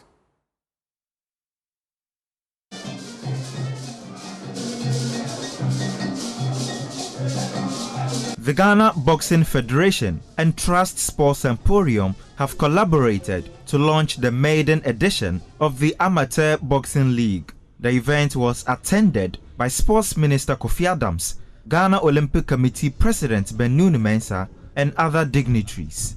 The league, themed Unleashing Boxing Stars, is designed as a proving ground for the next generation of champions. The Paris 2024 Olympic Games mark the first time in 2 decades that Ghana has not been represented at a global showpiece in boxing. Here is Ghana Boxing Federation President Bernard Korte. Every fortnight, the Transport Emporium will come alive with the raw passion and unrelenting anger of the Ghana's finest amateur boxers. But this league is not just about winning fights. It is strategic platform preparing for the biggest stages in the world. The Commonwealth Games, African Games, the Olympic Games, and then the World Championship. Trust Sports Emporium has availed its sporting facilities to boxers in the league. We recognize that for Ghana to reclaim its past glory in world boxing, we must start from the grassroots. Amateur boxing is the foundation upon which future champions are built, and our goal is to provide the necessary support and infrastructure to nurture young talents into world-class athletes. At Transport Emporium, we are passionate about boxing and the other lesser-funded sports, and our commitment goes beyond words. While much of the focus has been on football, we are here to emphasize that boxing and the other sports too deserve investment and attention, especially at the amateur level where true champions are molded. Sports Minister Kofi Adams toured the facilities, including key areas like the Bukom Boxing Arena and Trust Wellness Center. The 49-year-old was impressed and emphasized the importance of the competition. I think it's a great facility, it's a great investment. Let me appreciate SNIT, the leadership of SNIT, and the government in 2016 in taking this decision to allow them to invest into a project like this. And our boxing should be for the better, at least with this facility. But I'm very happy for the amateur boxing league that they have launched today, and the way it's going to be organized, it's going to be national in character. So amateur boxers from all clubs across the country have a right to participate. It's going to be fair, it's going to be very transparent, and every sport, the grassroots sports must be encouraged. And I'm so happy that the Ghana Boxing Federation and the Trust Emporium have come together to team up and to do this. The Amateur Boxing League, which kicks off on March 14, will take place every fortnight.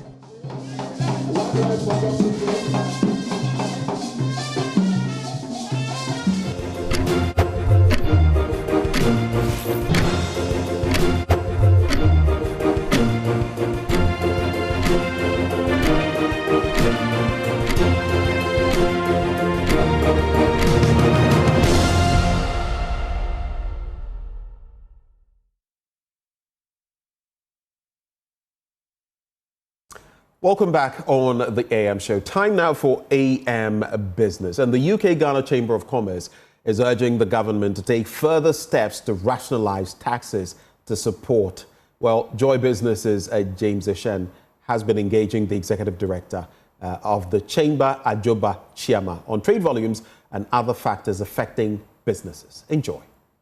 The small and medium enterprises in Ghana as the backbone of the economy, constituting some 70% of Ghana's GDP and 92%, with respect to business as a whole. But that's notwithstanding, this particular sector, businesses in general is being faced with some challenges. You could talk of access to capital and also they being more competitive. Now, on the back of this, we had the 2024, UK Ghana Chamber of Commerce Business Report that actually touched on businesses and also these small sectors. There were some positives and some negatives. We would want to peruse this particular report, and I have with me the Executive Director of the UK Ghana Chamber of Commerce, and she is in the person of Ajoba Chiama. Ajoba, great to have you here. Let's start from your chamber. 2024, we happen to be in the first quarter of 2025, but let's look at 2024. How were members within the chamber faring in 2025 and 2024, sorry? Thank you very much, James.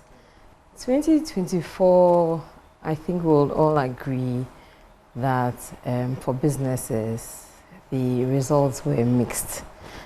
Our 2024 Business Environment and Competitiveness Survey actually demonstrates, it shows a fair reflection of how businesses felt about the business environment. So, whereas some sectors thrived, the general feeling was that it was quite a difficult year. Now, talking about export, import for last year, we are not focusing on your chamber. How was it like? Were they some form of decline or we saw some appreciation somewhere? So, trade between the UK and Ghana in 2024 When you add the total number of exports from Ghana to the UK, as well as imports from the UK into Ghana, it totaled 1.6 billion pounds. In terms of exports from the UK to Ghana, so imports into Ghana, that showed a slight increase. However, exports from Ghana to the UK declined, thereby leading to a 24% reduction in the total volume of trade as against 2023. The question is, what really amounted to that decline? It's very difficult for me to say because I haven't really interrogated those numbers. But you'll notice from our 2024 reports that we have a segment on the manufacturing sector. And so, given the sentiments that were expressed in our reports, I can safely say that it was a difficult period for the manufacturing sector, and so it will be expected that export volumes would also decline. Now let's touch on your reports that had to do with the 2024 business environment report. Now, on that particular report, I mean, there have been some concerns and some positives in there. One of my key concerns had to do with these SMEs. I mean, being more competitive out there. From your point of view, how do we handle this going forward? So, you know, as a chamber, we do a lot of capacity building webinars, and these are open to anybody that would like to sign up and listen and learn. And it is for this reason that we do this, to be able to target the micro, the small, the medium-sized businesses who would not typically be able to afford our membership. If we kept everything that we had to offer to only our members, only our current membership, what then happens is that it precludes others who could possibly be able to scale up and join us from being able to access our membership. So you will notice that we run a series of campaigns around compliance with the regulatory environment. We do that once every quarter. We undertake the quarterly tax dialogues to create awareness about tax reforms, to also bring the public's concerns around tax administration to the ears of the Ghana Revenue Authority and the Ministry of Finance through the tax policy department at the Ministry of Finance.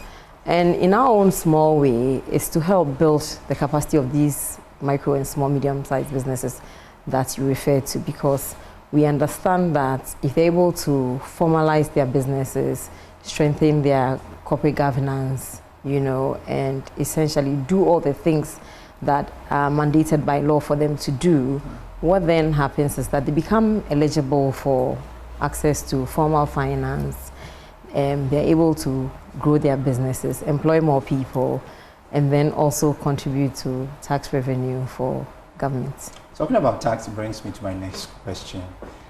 Tax burdens on these businesses. I mean, there has been an issue, we've been discussing this over time.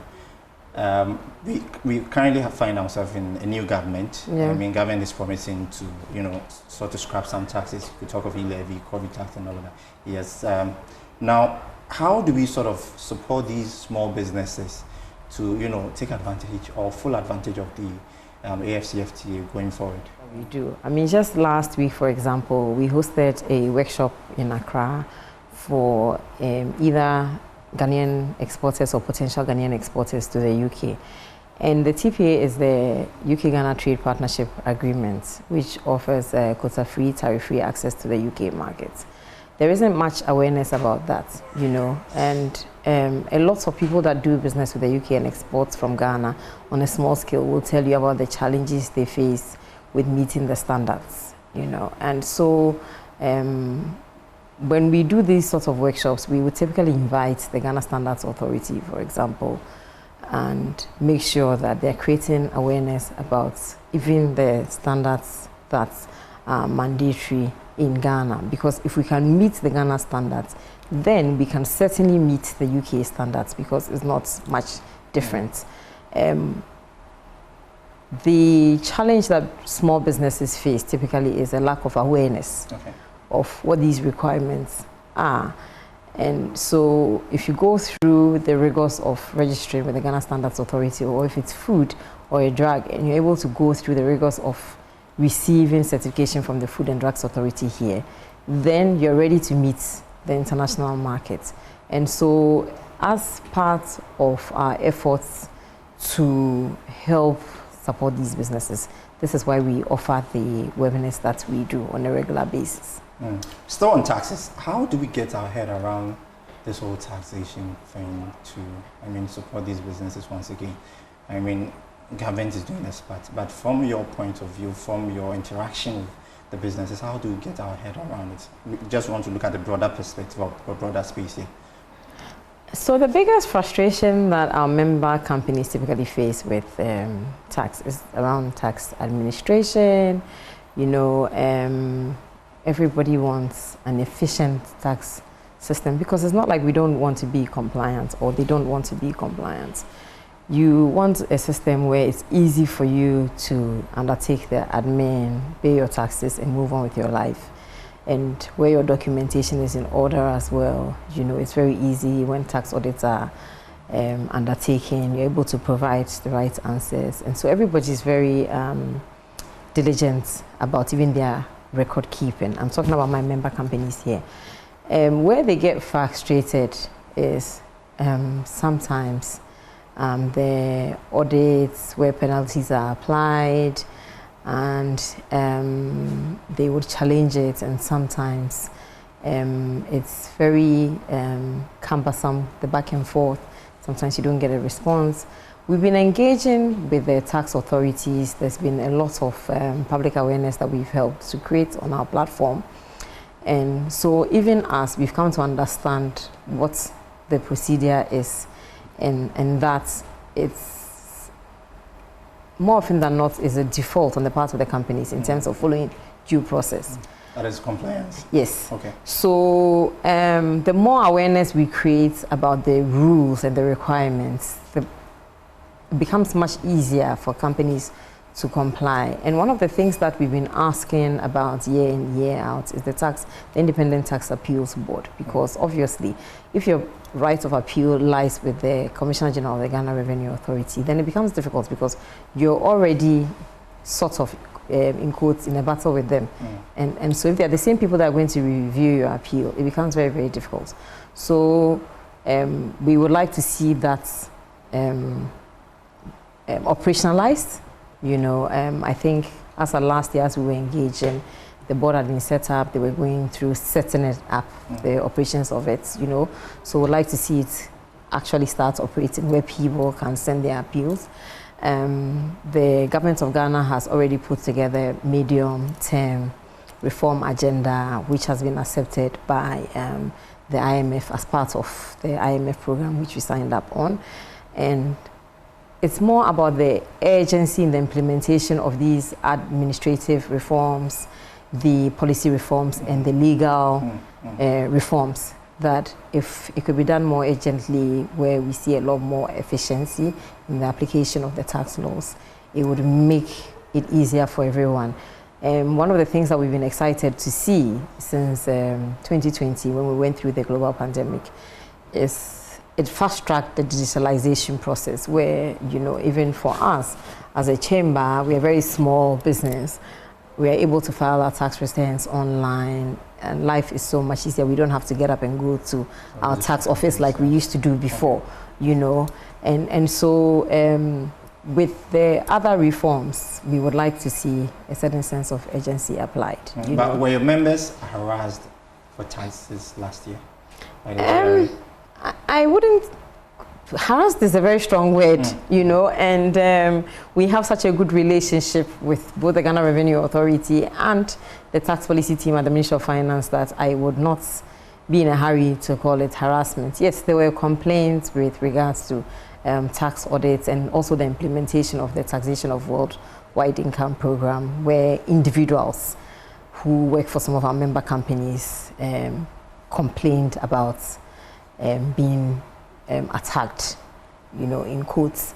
And so we even hosted a roundtable with the team working on that for them to explain to these individuals, particularly the experts in our network, exactly what it is, what you're supposed to declare, you know, and if you've earned income from outside Ghana or in your home country and you've paid the requisite taxes on it, all you have to do is show proof, you know, that you've actually paid the right taxes on this income, and then it becomes exempt here, you know. So it's a matter of keeping the right records and having proof, you know. And I think some of the challenges that were expressed were around even gifts that were received. Somebody said he had received a birthday gift of cash from a parent, and because it went through the bank account and the GRA was holding their bank statements, you know, they were told that they needed to account for it and pay the tax on it, and they were like, "What's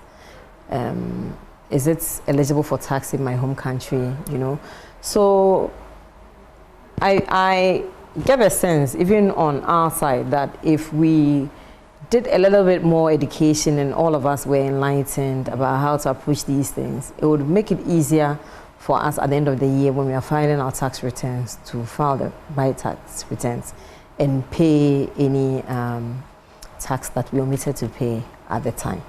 You may have a good relationship with the Ghana Revenue Authority, but new year, new things. I don't know if there is something you want the GRA to also consider in supporting business.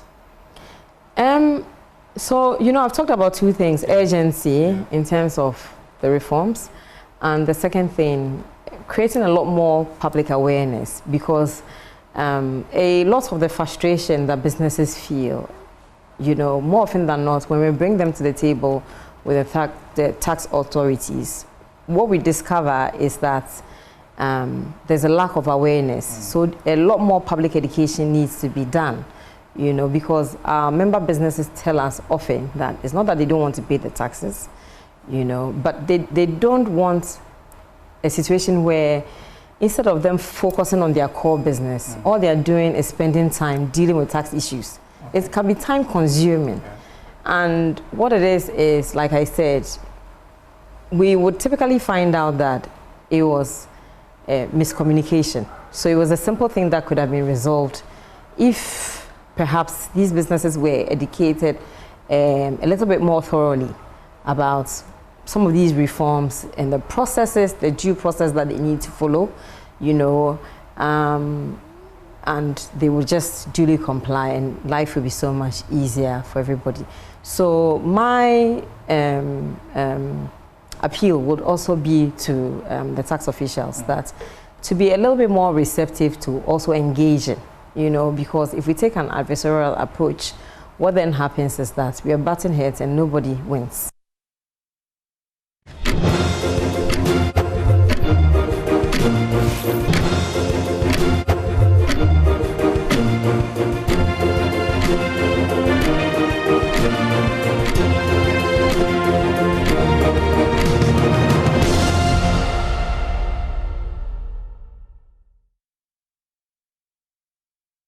My name is Benjamin Akakpo. These are the big stories, and we usher you right into them.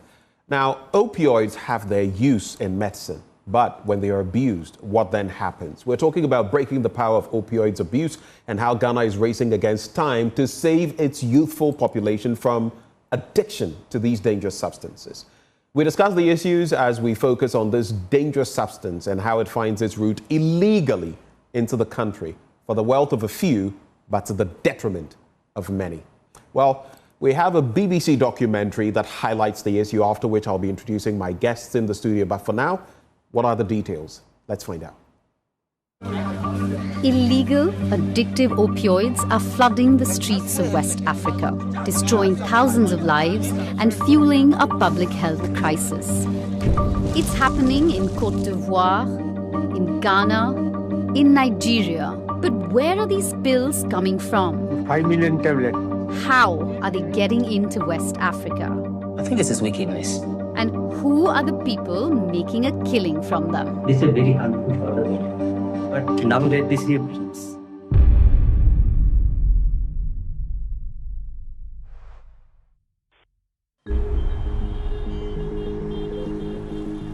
I'm on my way to the Nigerian Drugs Enforcement Agency, the NDLEA. Their checkpoints have become a common sight on the streets of Lagos. In 2023, they seized opioids worth more than $100 million. This year, all this is 225 tramadol. Which is illegal. Tramadol is a catch-all name to describe the range of opioids used as street drugs. It's estimated more than 4 million people in Nigeria are misusing some form of opioid. We're having a problem coming in from another country that has become a big menace in Nigeria. And which country is that? India. No. In 2018, the government banned the sale of tramadol without prescription and cracked down on the import of illegal opioids. Since then, more and more are being smuggled across the borders. These shipments came in through Ghana, through the borders. They have been tracking him for 5 months. Would you say that the route between Ghana and Nigeria is becoming more popular in the last year or so? Definitely, it is.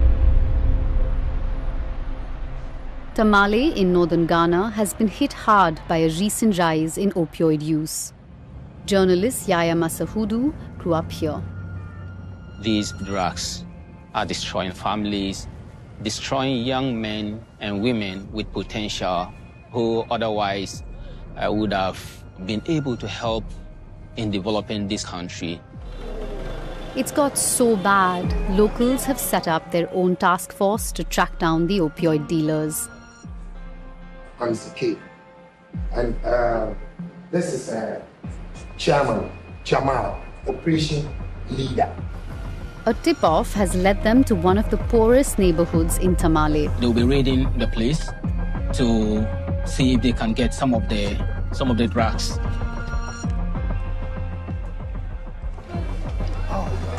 Let's go. What is happening right now is the task force is here to arrest the drug dealers.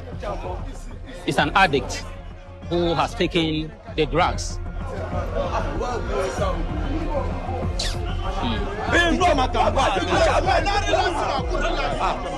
This is what they found here with just one raid. Yeah. This is what happens almost on a daily basis.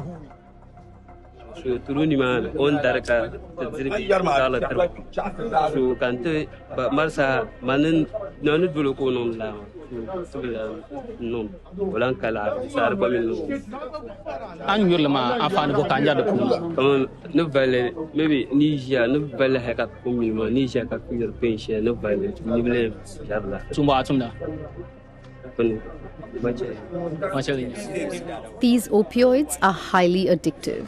Some take them as painkillers or to help them get through hard physical work. But many use them simply to get high. They can cause breathing problems and seizures. Overdosing can kill. The main idea behind the interrogation is to get to find out who the suppliers are. The chief adjudicates the matter and someone is found guilty. The person is fined some amount of money. You know this medicine. So who will be your supplier? You don't know the supplier?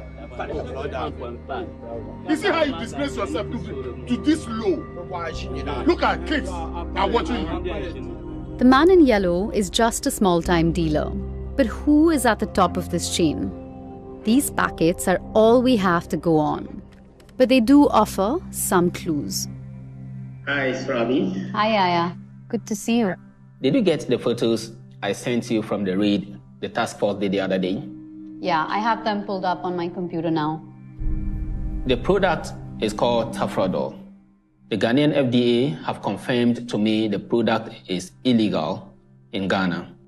Then I can also see that it says made in India. And if I zoom into the corner, there's a logo with an A and a leaf.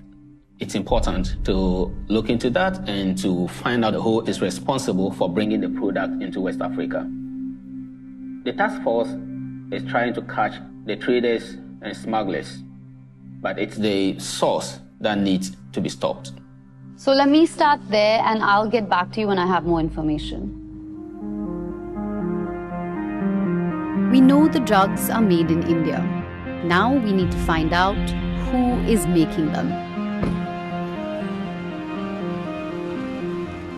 When I put Tafrodol into a search engine, the top result shows that the brand name Tafrodol is registered to a company called Aveo Pharmaceuticals.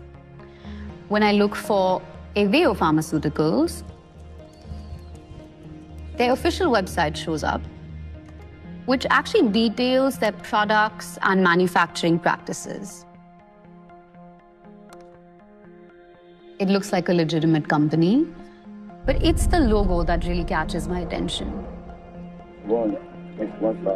I found teenagers in Côte d'Ivoire are mixing Tafrodol with an alcoholic drink called vodka. And there it is, the same logo. Aveo Pharmaceuticals. It's not just Côte d'Ivoire. Even in Ghana, I found reports of Tafrodol being seized by the police. When I zoom in, there is an A which looks like the A from Aveo. In the same seizure is another product, Tima King. In the corner of that box, the same logo, Aveo Pharmaceuticals. We also send out researchers in Nigeria to see if they could find products with the Aveo logo on them.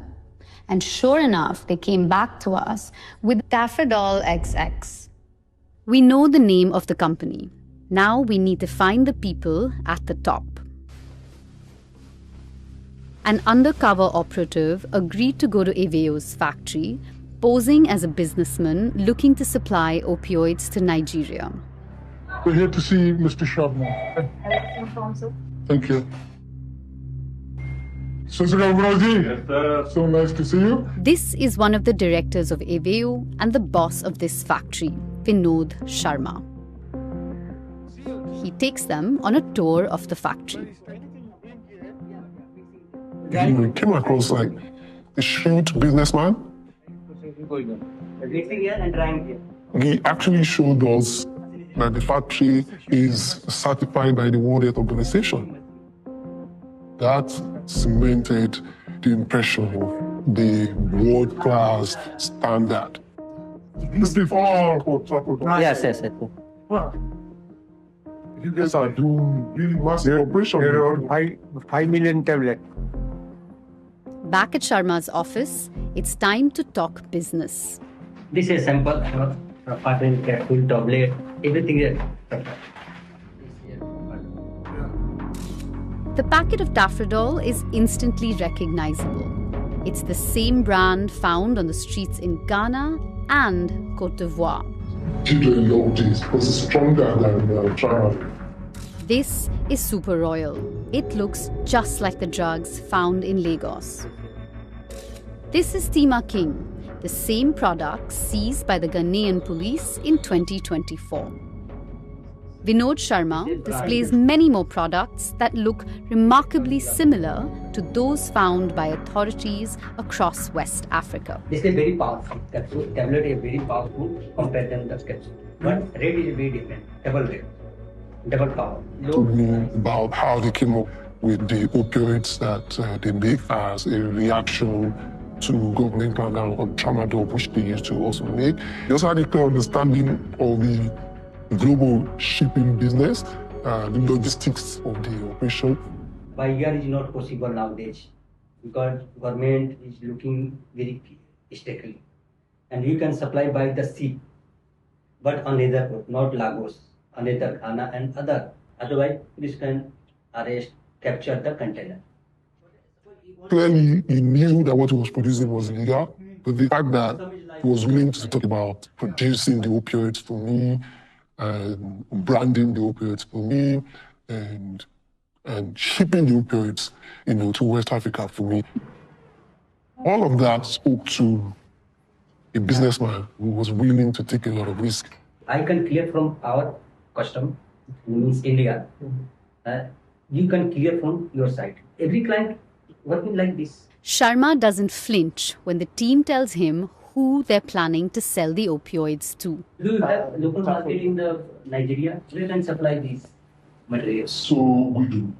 And our plan is to sell to young people. 16, 17-year-olds, we find out they all love the product, right?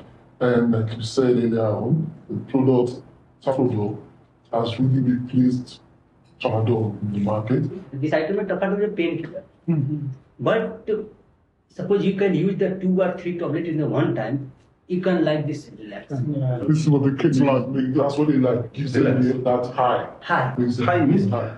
This is very harmful for the health. But very harmful. But customer cannot understand. He wants relax. He wants to relax. Any medicine can misuse. This is very harmful for the body. But nowadays this is a business.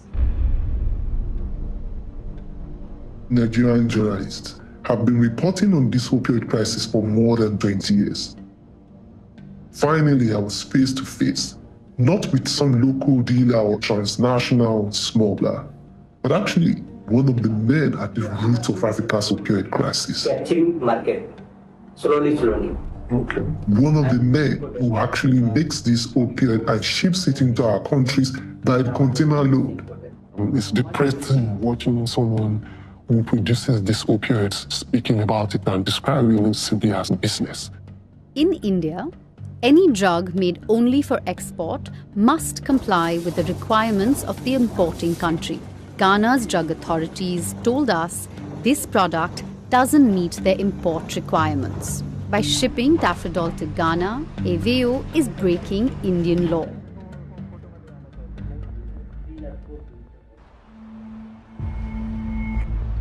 Now we know who's making the drug, but how is it getting into Ghana? Oh, this is it. You can see Samo's pharma retain. We found evidence that a company in the capital Accra has handled millions of the pills. I'm not very sure that these guys are going to be friendly and whether they will allow us to film. This is the evidence that led us to Samos Pharma. Export data showing that Samos has imported millions of opioid pills from India through Ghanaian ports by a company called Westfin International. Looking into Westfin, we found the board of directors. Among them, a familiar name, Vinod Sharma.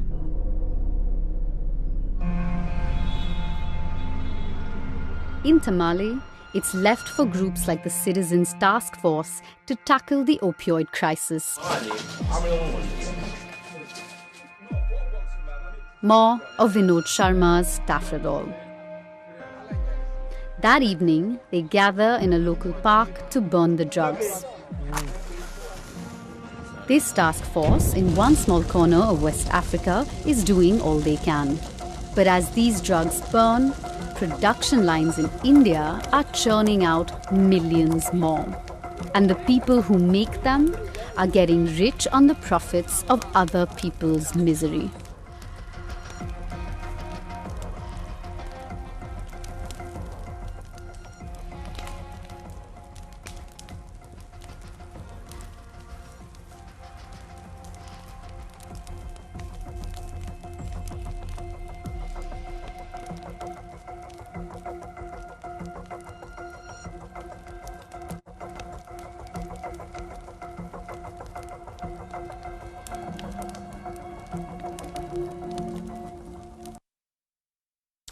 And if you thought that was concerning, wait till you hear from our guests joining the conversation this morning. This is like a killer on the loose. But how do we resolve the issue? Well, joining us for starters in the studio, we have Dr. Albert Sedo here. He's a specialist psychiatrist at the Kolebu Teaching Hospital. Doc, good morning. Good morning. How bad is the situation? Let's start from there. Okay, so it's addiction. All right, and it's a business, a big business, like the businessman said on the documentary. So people get you to lose control of use of a substance or behavior, and you can't do anything about it. It starts with you engaging in it impulsively, then it continues with engaging in it compulsively. So you can't do anything about it. So you start by using the drug, and after some time, the drug begins to use you.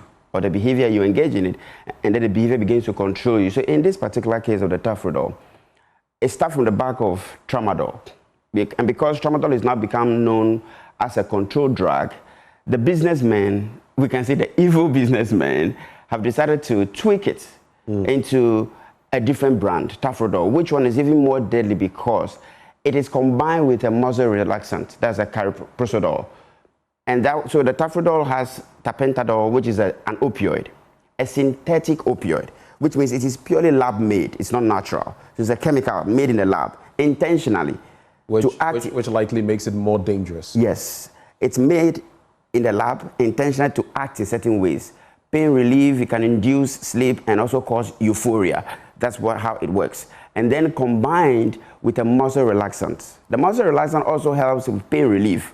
But because of this combination, and because both of them, the tapentadol and the cariprazole, have addictive potential, which means when you begin using them, there's going to come a time where you will need more of it. That's tolerance. You need more dose of the same substance to have the same effect. Then after some time, you keep on increasing the dose and increasing the dose and increasing the dose. When you lose control of the use, you will continue using, not because now you want to use it, but because if you stop, you're going to have withdrawal symptoms. Right. Which is opposite of what you get if you were on the medications, on the drugs. For example, when you take the tafrodol, you might have euphoria, you might be a little drowsy. So people you see who are sleepy, slurred like the speech, gentleman we saw who was completely knocked out. Even yesterday, I saw a story, I think my Ghana News, of somebody in Ashanti region who entered a car, took one of the opioids and slept, and they had to drop him off on the road. So you get an opposite effect. It gives them some pleasure feeling, some relaxing feeling. That's what they go for. And euphoria, a lot of people who use it are like laborers. They use it because they want to work harder, longer. That's what they want. So when you stop using, you have the negative effect. Now the negative effect, the opposite effect, is what you don't like. So you have to continue using, not because you like it or you want to, but because you have to. Now you become dependent on it. That's the word. So your system has changed in certain ways that you will need it to live your daily normal life. After long-term use, you would need these substances. So because of the addictive nature, you keep on using. And because it's business, it can start with somebody saying, they give you a sample. Like the gentleman said, they gave him a sample, now he can't buy, but he will go doing anything just to get money to buy more. Once you become addicted, it's a whole new game. And addiction, in the past, 40, 50 years ago, wasn't accepted as a disease, but now it is. A chronic brain disorder that's characterized by compulsively engaging in behaviors and or substances, despite negative consequences. So at a point, you are aware it's affecting you. But because of the withdrawal effect, you have to keep using it. You find yourself in a helpless situation. And it's even more dangerous when you're talking young people. Yes. Very impressionable, in some instances, pardon the use of the word, gullible. Yes. And of course, they also lack, because of a certain lack of maturity, they also lack some control. And then they will end up doing all kinds of things just to get that high. Yes. So you speak of young people. When you start using drugs earlier, your chances of becoming dependent on it for a longer period, having much more negative effects, are highest compared to everybody else. You know, there's a control center, that's a prefrontal cortex. That's where we make our decisions, executive functioning. The decisions you make and all those things are from your prefrontal cortex. It's somehow fully matured after 24 years. If you start using drugs at an earlier stage, you begin to lose that maturity. There will be delayed maturation of your prefrontal cortex, which means your decision making will be faulty for a very long time. And these young people now become dependent on these drugs. And now these drugs will cause brain rewiring. There will be changes in your brain, the structure of the brain itself. There will be changes in the brain that will take a longer time to remodel when you stop. But because you become dependent on it, you are likely to continue using. And some of these ones act as gateway drugs, which means when you start with one, you keep on adding others because the effect you had in the first place, you may not be having it again with the same doses, so you want to add on others to have different effects. And the reason why they use it mostly, it's multifactorial, all right? genetics is 50% contributing factor. So two people can use the same drug. The effect you will have may be different from another person. And the chances of the one person stopping may be lower. The other person may be able to stop on his own at will. But if you are genetically predisposed to it, say it runs in families, there's genetic predisposition, maybe you are in a family people have alcohol use disorder or other forms of substance use disorder, you are at a very high risk that if you touch any substance that has addictive potential, you are likely to go down that rabbit hole. And it's important when you say go down that rabbit hole, like Alice in Wonderland. But hold for me, I'll come right back to you. Let me bring in William Edum Ado. He is president of the Pharmaceutical Importers and Wholesalers Association. Good morning, sir. Hello, William. Good morning. You would have to unmute for me. I hear you talking, but you've not unmuted. Can you unmute for me, please, Mr. Edum? I've done so. Right. It's a great pleasure hosting you. Just give me a little time. I just want a final point from Doc in the studio, and I'll come to you because you also play a crucial role in this entire development. I just want this clarity before I go to the importers. Yes. What class of drugs do we refer to as opioids? What class of drugs? And are there safe ones? Obviously, there's a safe use of it, and that then dovetails into the strength of the product, right? So what class are referred to or is referred to as opioids? So opioids are generally, it's an umbrella term of substances that resemble opiates. Okay. So opiates are naturally existed from opium poppy, the opium poppy plant. That's the Papaver somniferum. Yeah. So opioids look like. So opioids is an umbrella term that includes opiates plus other synthetic substances. The synthetic ones are the ones made in the lab to act the same way as the natural ones. The natural ones include morphine and codeine. Those are, and then tebane. Those are naturally existing. They act on certain receptors we call opioid receptors in your body. But the synthetic ones are intentionally made in the lab to act in a similar way. It relieves pain and it induces sleep. So they can use it in anesthesia to put patients to sleep for operation and all that to relieve pain. And it has the chance of also causing euphoria. That is, so it's that effect that most people use it for, the euphoric effect.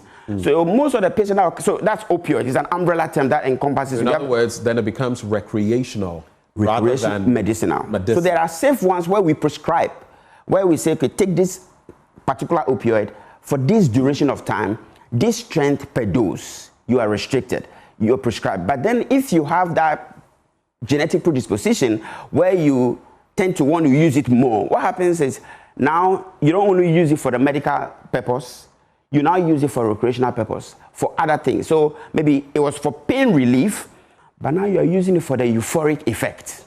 You are using it because when you get off it, the way you feel, you don't like it, that's a withdrawal effect. I see. Hold for me. Let me bring in Mr. Edum Ado now. Please, Dr. Edum Ado, I beg your pardon. As far as the Pharmaceutical Importers and Wholesalers Association is concerned, how long have you been aware of this situation in terms of these, I might as well call them contraband, being brought into the country? Yeah, thank you, and good morning to your listeners. Yes, with this minutes, I think last year or two, the issue of tramadol came up. And before the tramadol issue, we are all aware of the issue of other abusive substances that were causing havoc. So with the tramadol, what made it very up on the scale was because it was a pharmaceutical product which was being prescribed and being abused. That's why the tramadol came up. In the recent one that we are having, we realize that it's also a pharmaceutical product that is being abused to a level that is not very appropriate for any country. So your appreciation then of the problem, yes, we do know that it started off as tramadol. There were some bans put in place, but now it's been changed. If you look at Avio, for example, they have used names like, well, in the past tramadol, and now they have names like Tafrodol, Tamking, Tamdol, and all of that in the system. When did you get cognizance of these on our market? Is it from when this piece came out, this documentary, or have you been in the know? No, it's just when this documentary came up. And also you realize that the tramadol, the active ingredients in tramadol is different from what we are having now. Because they are two separate compounds. They all behave similarly. Just the tramadol is, if you take the tramadol within the acceptable dosage form, the addiction rate is lower. Because I realized that with the tramadol, the milligram that they were using was very high. So they were getting the euphoria that the doctor is talking about. However, with this particular one, the combination of the two substances, it's not even registered as a medical product anywhere in the world. And it's not recognized as such. However, a business person in India decided to combine two powerful medications to create problems in other parts of the world, which is very unfortunate. Indeed, very unfortunate. Let me also bring into the conversation Dr. Kwame Sapong-Asiedu, of course, Doctor of Pharmacy. He's a CDD Fellow on Public Health in Ghana. Doc, good morning. Dr. Kwame Sapong-Asiedu, if you can hear me. Good morning, sir. Morning. Can you hear me? I can hear you now. It's a pleasure having you.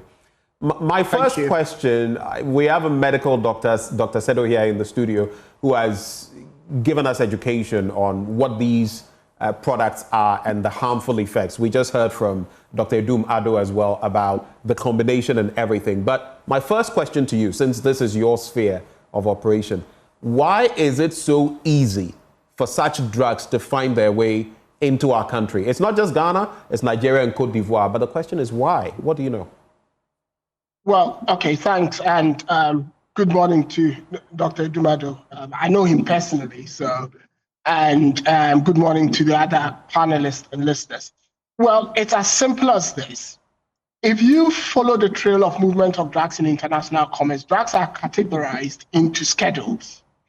And in most countries, if you, if you traffic what's called a Schedule 2 drug or a Class A drug, you get sentenced to death and you get hanged or shot. With the newer, classes of opioids, what we call the new opioid modulating drugs like tramadol, you don't get shot. You get a prison sentence or sometimes you get fined. In fact, in Ghana, if you look, a lot of them get administrative fines. So the punitive implications of your actions are low and the remuneration is high. The second thing is that these drugs are, implicated highly in crime. So you find them being used in terrorist areas. If you scour the internet or you go onto the website of the United Nations Office of Drug and Crime, you'd realize that they're highly implicated in terrorist attacks. In Nigeria, for example, they are widely used by Boko Haram. A number of Boko Haram suicide bombers have been found with high-dose tramadol on them. If you go to the Sahel areas, you'd realize that there are a lot of these jihadists who've been found with, tapentadol and carisoprodol combinations on them. And why do they do that? Because it gives them what we call acute euphoria. And when they have acute euphoria, they can shoot, harm, or maim you without having any consequence. In Ghana, some armed robbers have been found with some of these products on them. So that answers your question that when you have a highly addictive medication that attracts lower punitive sentencing across the world, then the likelihood of criminal elements who understand the movement of drugs in international commerce to move from the cocaines, heroines, and dimorphines to this one knowing that they wouldn't risk their life, is the main driver of some of these things. But Dr. Siodu, quick point.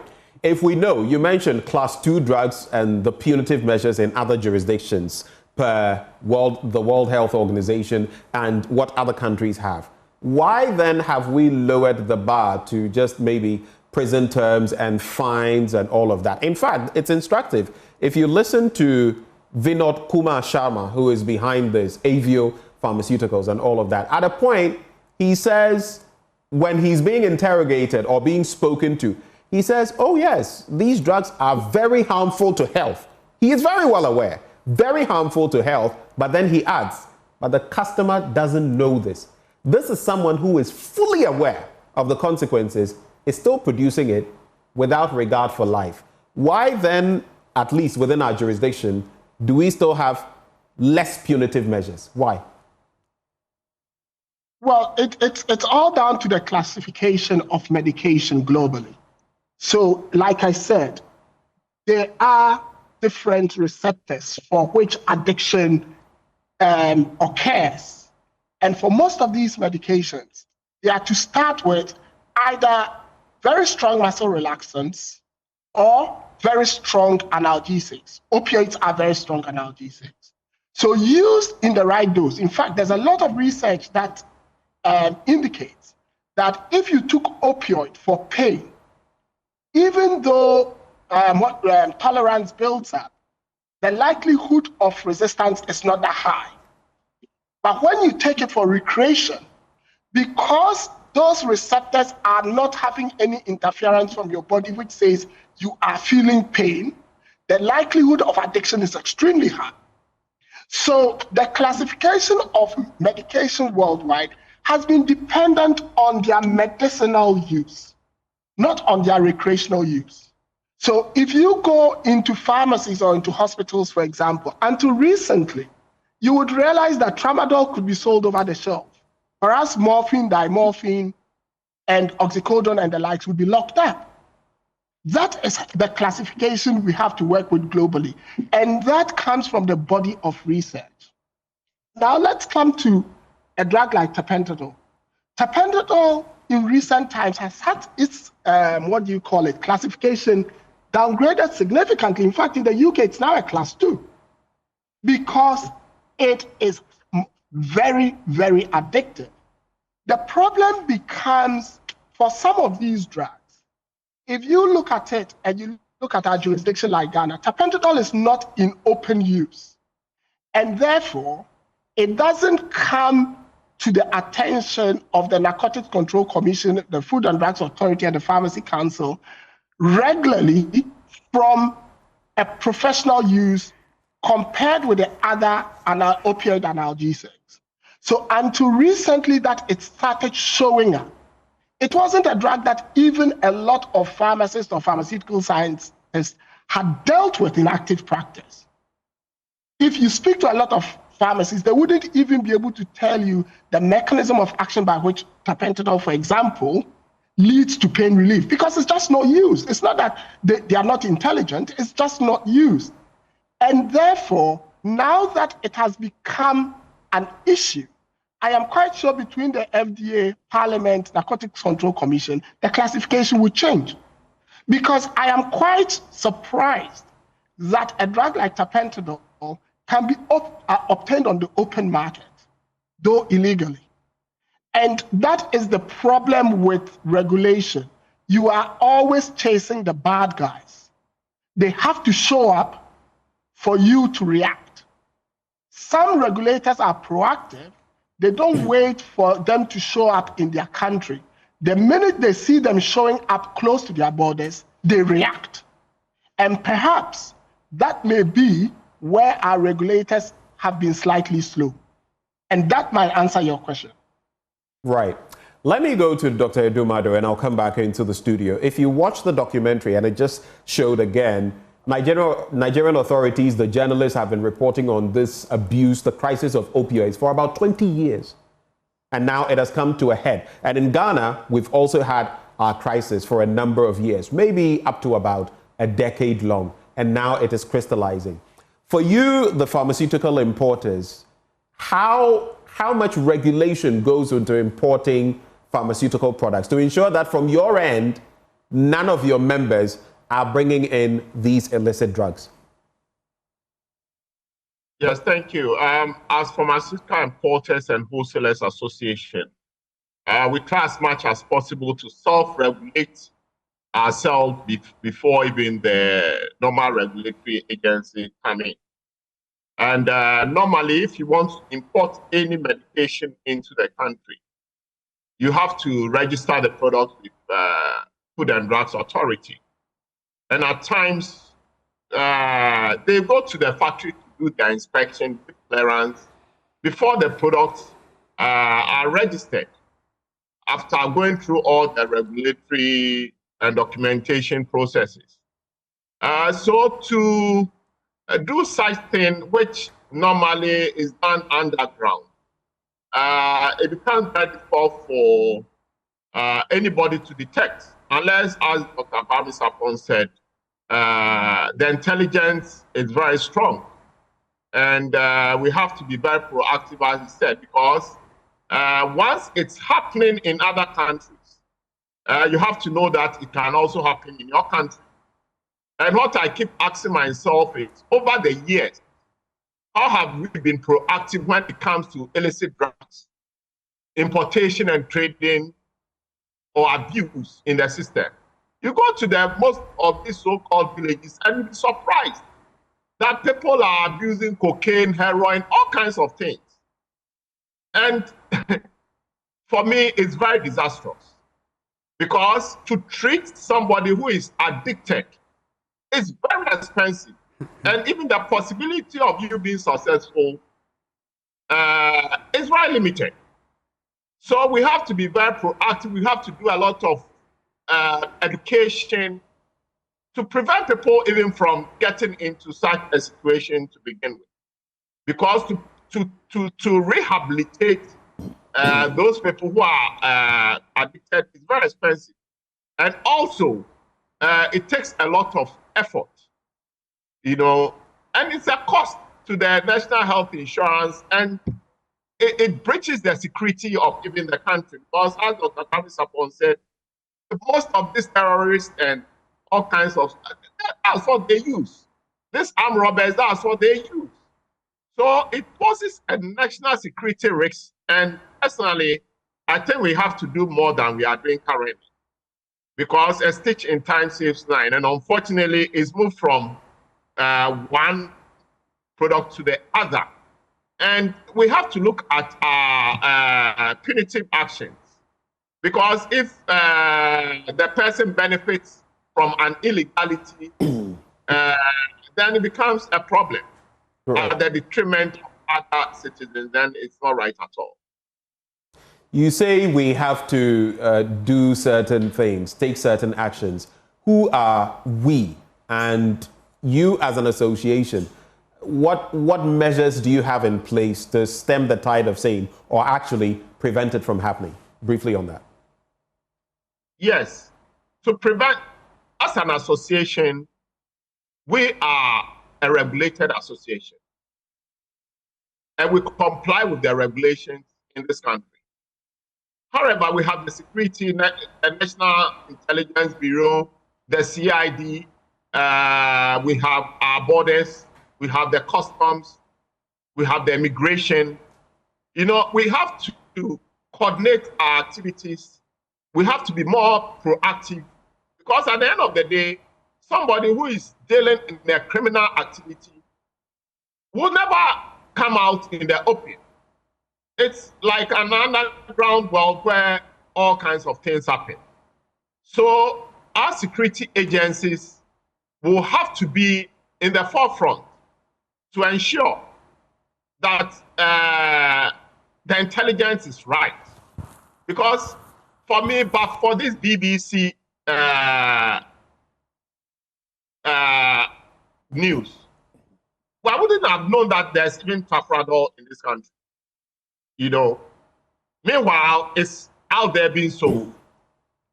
So if our intelligence is proactive enough, By now, we should have figured it. By now, education should have been going on. However, it didn't happen. That's why I'm saying between FDA, between the security agencies, we have to share information so that whatever is going on, the public is aware. Because at times, without hiding information, right, it doesn't help. Right. We have to share information for people to know what is happening, for parents to be on guard concerning their wards, for the communities to know that this is what is going on. You know, so that everybody is very alert.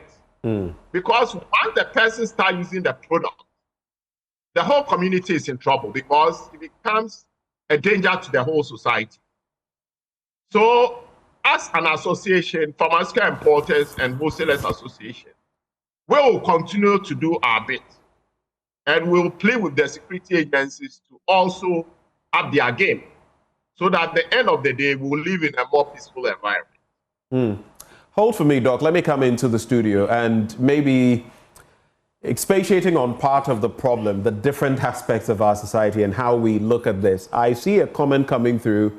One person says, I know people whose lives are being destroyed with these drugs, and I know some pharmacies that sell them. And someone else responds, and so what? So I guess it tells you about the different interests and the different facets to this conversation. Education. I'll go back to what Vinod said, Vinod Sharma, who is, helming Avio Pharmaceuticals. They are very harmful to health, but the customer doesn't know. Yes. You've also told me here that it's the dosage or the strength of the prescription that is in question, because it can be used for proper purposes, depending on whether it's what is legitimate or illegitimate. So how much then should we be doing when it comes to education on this matter? So that is why we need education, awareness creation is very important. Most of these young people or people in general who are using these drugs that are being sold openly are not even aware of the dangers that are associated with it.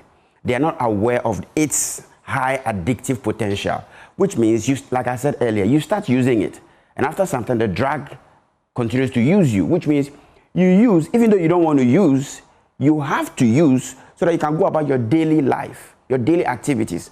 If they were aware of this, that when you start using small dose of, say, tramadol or tafrodol or any of them, say you start with 50 milligram, after some time you'll be using 200 milligram. Then after some time you're using 1,000 milligram. That is tolerance. You need higher dosing to have the same effect. Then withdrawal effect, which is when you stop it, you're going to have the negative of what you were having when you were on it. So you go back, not because you want to, but out of compulsion, you have to continue your daily life. If they knew this, nobody would start life to become a junkie. Nobody who uses any drugs wants to become a junkie. They see the pictures and the videos, and nobody wants to be likened to them. But there are lots of people who are dependent on these drugs, addicted to these drugs, and most of them find themselves, like I said earlier, in a helpless situation. There is help available. There is treatment available, but just like my senior person said, it's expensive to rehabilitate these people. When you come to us, most often they are reported, most people at workplaces or at homes, their parents or their colleagues or the superiors will report a decline in performance at work, making common mistakes or avoidable mistakes, and sometimes their behavior, unusual behaviors, mood, physical activity and all that, people will notice that there's a shift in your behavior, then they report you. Or there will be certain criminal activities, because sometimes there is diversion. When it comes to the prescribed opioids, like tramadol, petidine, and the rest, those can be prescribed, but when people are addicted to them, they can steal from their workplace. They can take it from their patient who are supposed to be given this painkiller. They can steal it from them, replace it with other things. And when they are found out, they may be reported, especially if they are lucky to have an EAP, say Employer Assistance Program, in place. So these are the things that they are not aware of the dangers associated. They're just going for the benefit, the so-called benefit now, the euphoric effect that they, and then after some time, they have to keep on using more and more. And then there's a lot of financial loss. I've had a lot of patients since 2013 that have joined the Department of Psychiatry, nurses, pharmacists, pharmacy technicians, laborers, market women, who spend literally their entire savings go borrowing, go stealing, engage in criminal activity just to fund the habit. In other words, this is like any other synthetic drug, yes, like addiction to it. It is. See, addiction now is recognized as a chronic brain disorder. It causes changes, structural changes in your brain. It makes you behave in ways that you don't want to. It works on the back of the reward system, the motivation system in our brain. So when you take it, when you take any of these drugs of abuse, there are substances released in your, chemicals released in your brain. It's called dopamine. Now, let me explain it further. When you take water, when you drink water, when you eat food, when you have sex, you release certain levels of dopamine. But when you take these addictive drugs, the level of release of this dopamine, right, is about 50 to 100 to 1,000 times. So it's going to get to a point where you prefer to take these drugs than eating food, having sex, or drinking water. So you realize they wake up, someone who has alcohol use disorder wouldn't want to eat anymore. Because when they eat, they don't have the same feel as when they take the alcohol, when they take the tramadol, when they take the tafrodol. Because the release of the feel-good chemical, dopamine, is highest with the drugs of abuse than the normal physiological processes. So that's what gets you want to go more and more of that, because you kind of like it.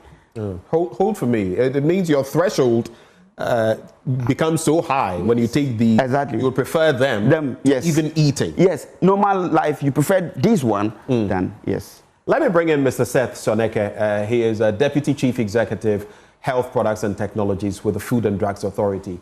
A very good morning to you, sir. Do we have Mr. Seth Soneke? Hello. Good morning, sir. Good morning. Please, can you hear me? I can hear you loud and clear. Thank you for joining the conversation. Is the Food and Drugs Authority aware of this menace? Before this BBC documentary, were you aware that some of these drugs, Tafrodol, Tamdol, and others, were being used in Ghana? Thank you so much for inviting me. Yes, before this documentary, we were aware because some of our market surveillance activities have come across some of these products in our system. But what I can say is that we have not given market authorization or registered any of those products. The Tafrodol, for example, or the Timakin, which was in the BBC documentary. So it means that before you can bring in importation from India, you need an export permit. That is lost. And so we have not processed the permit with respect to these products because they are not registered. And our prescribers never even prescribe them to people. So, yes, we have been aware because there have been seizures, in times past. In fact, even last 2 years, there was a transit consignment that was going to Niger, that NACO seized, and which was destroyed just about a week ago. Because they have to wait and get a court order, because that was a goods that was not meant for Ghana.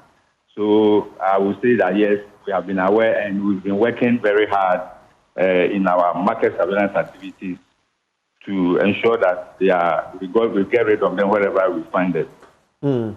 It's become a major problem. Just a quick one. For how long approximately have you been aware of these developments? For how long? Oh, so if you remember, in 2018, for example, and even earlier, there was this issue about tramadol. Right.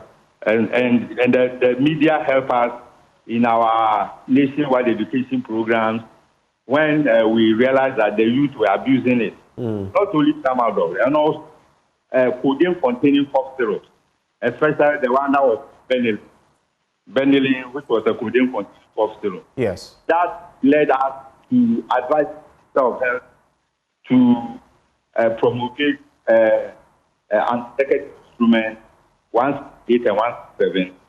So the 168, for example, was for tramadol containing products, where Ghana you can only register 50 milligram strength and 100 milligram strength And even though internationally it is not a controlled drug, Ghana has made it a controlled product. And even if supply can only be supplied at pharmacies, and in terms of the classification of the health system, it can only be prescribed up to the district level. Below the district level, according to that executive instrument, you cannot. Then in terms of codeine containing cough syrups, we ban it totally because there were better alternatives. So we have been working on this since that time. And we have been having a lot of public education programs. Our regional offices have been in the forefront in making sure that we control these activities. And so it has been an ongoing program. And I must also say that we were contacted by the BBC before this, and the question they put to us is that are these products the one, the tafradol, which contains tapentadol and the carisoprodol, are they registered products? Have we, and then we said no. But we didn't know the extent of what they were doing. These were questions that they put to us, and we responded back that they are not registered in Ghana, and therefore we do not issue permits for their importation. And therefore, if there's any import, then it means that it has to pass through the back door. I see. So, there are people who have said that, and we have one of them, joining the conversation here, who have said that some of these products are being sold by pharmacies. That is quite a worry. I don't know to what extent you are aware of the situation. Now, when I posed the earlier question, I do recall the tramadol situation and the Benylin and the codeine and cough syrups and all of that. But I was speaking specifically to this latest trend where they are mixing. It's like a cocktail of different things, not just tramadol in there. That was what I was referencing. But on the back of this market surveillance you do, when you find out that maybe there are these drugs on the market, is that to say you confiscate all of them? Is that what happens? Yes, so if we find out, because it's not supposed to be used within our health delivery system, so we seize them, and sometimes we even initiate prosecution. But in particular reference to this, in fact, the ones that we seized, there was not even any indication of where it was manufactured from. It is a requirement that when you are bringing any product, we know the location of the manufacturing plant, where we, can know that where it is. So if you realize the product, the manufacturing site is supposed to start with the information on the leaflet, on the package. By the ones that we seize, or you realize that they only write maybe the constituents, they don't even put in the strength. They put in the overall strength, let's say 225. You don't know whether tapentadol is, let's say, 100 milligrams, and let's say carisoprodol is, let's say, 125 milligrams. That makes the 225. So it's difficult even to trace it to where it is coming from because there's no manufacturing details on the package.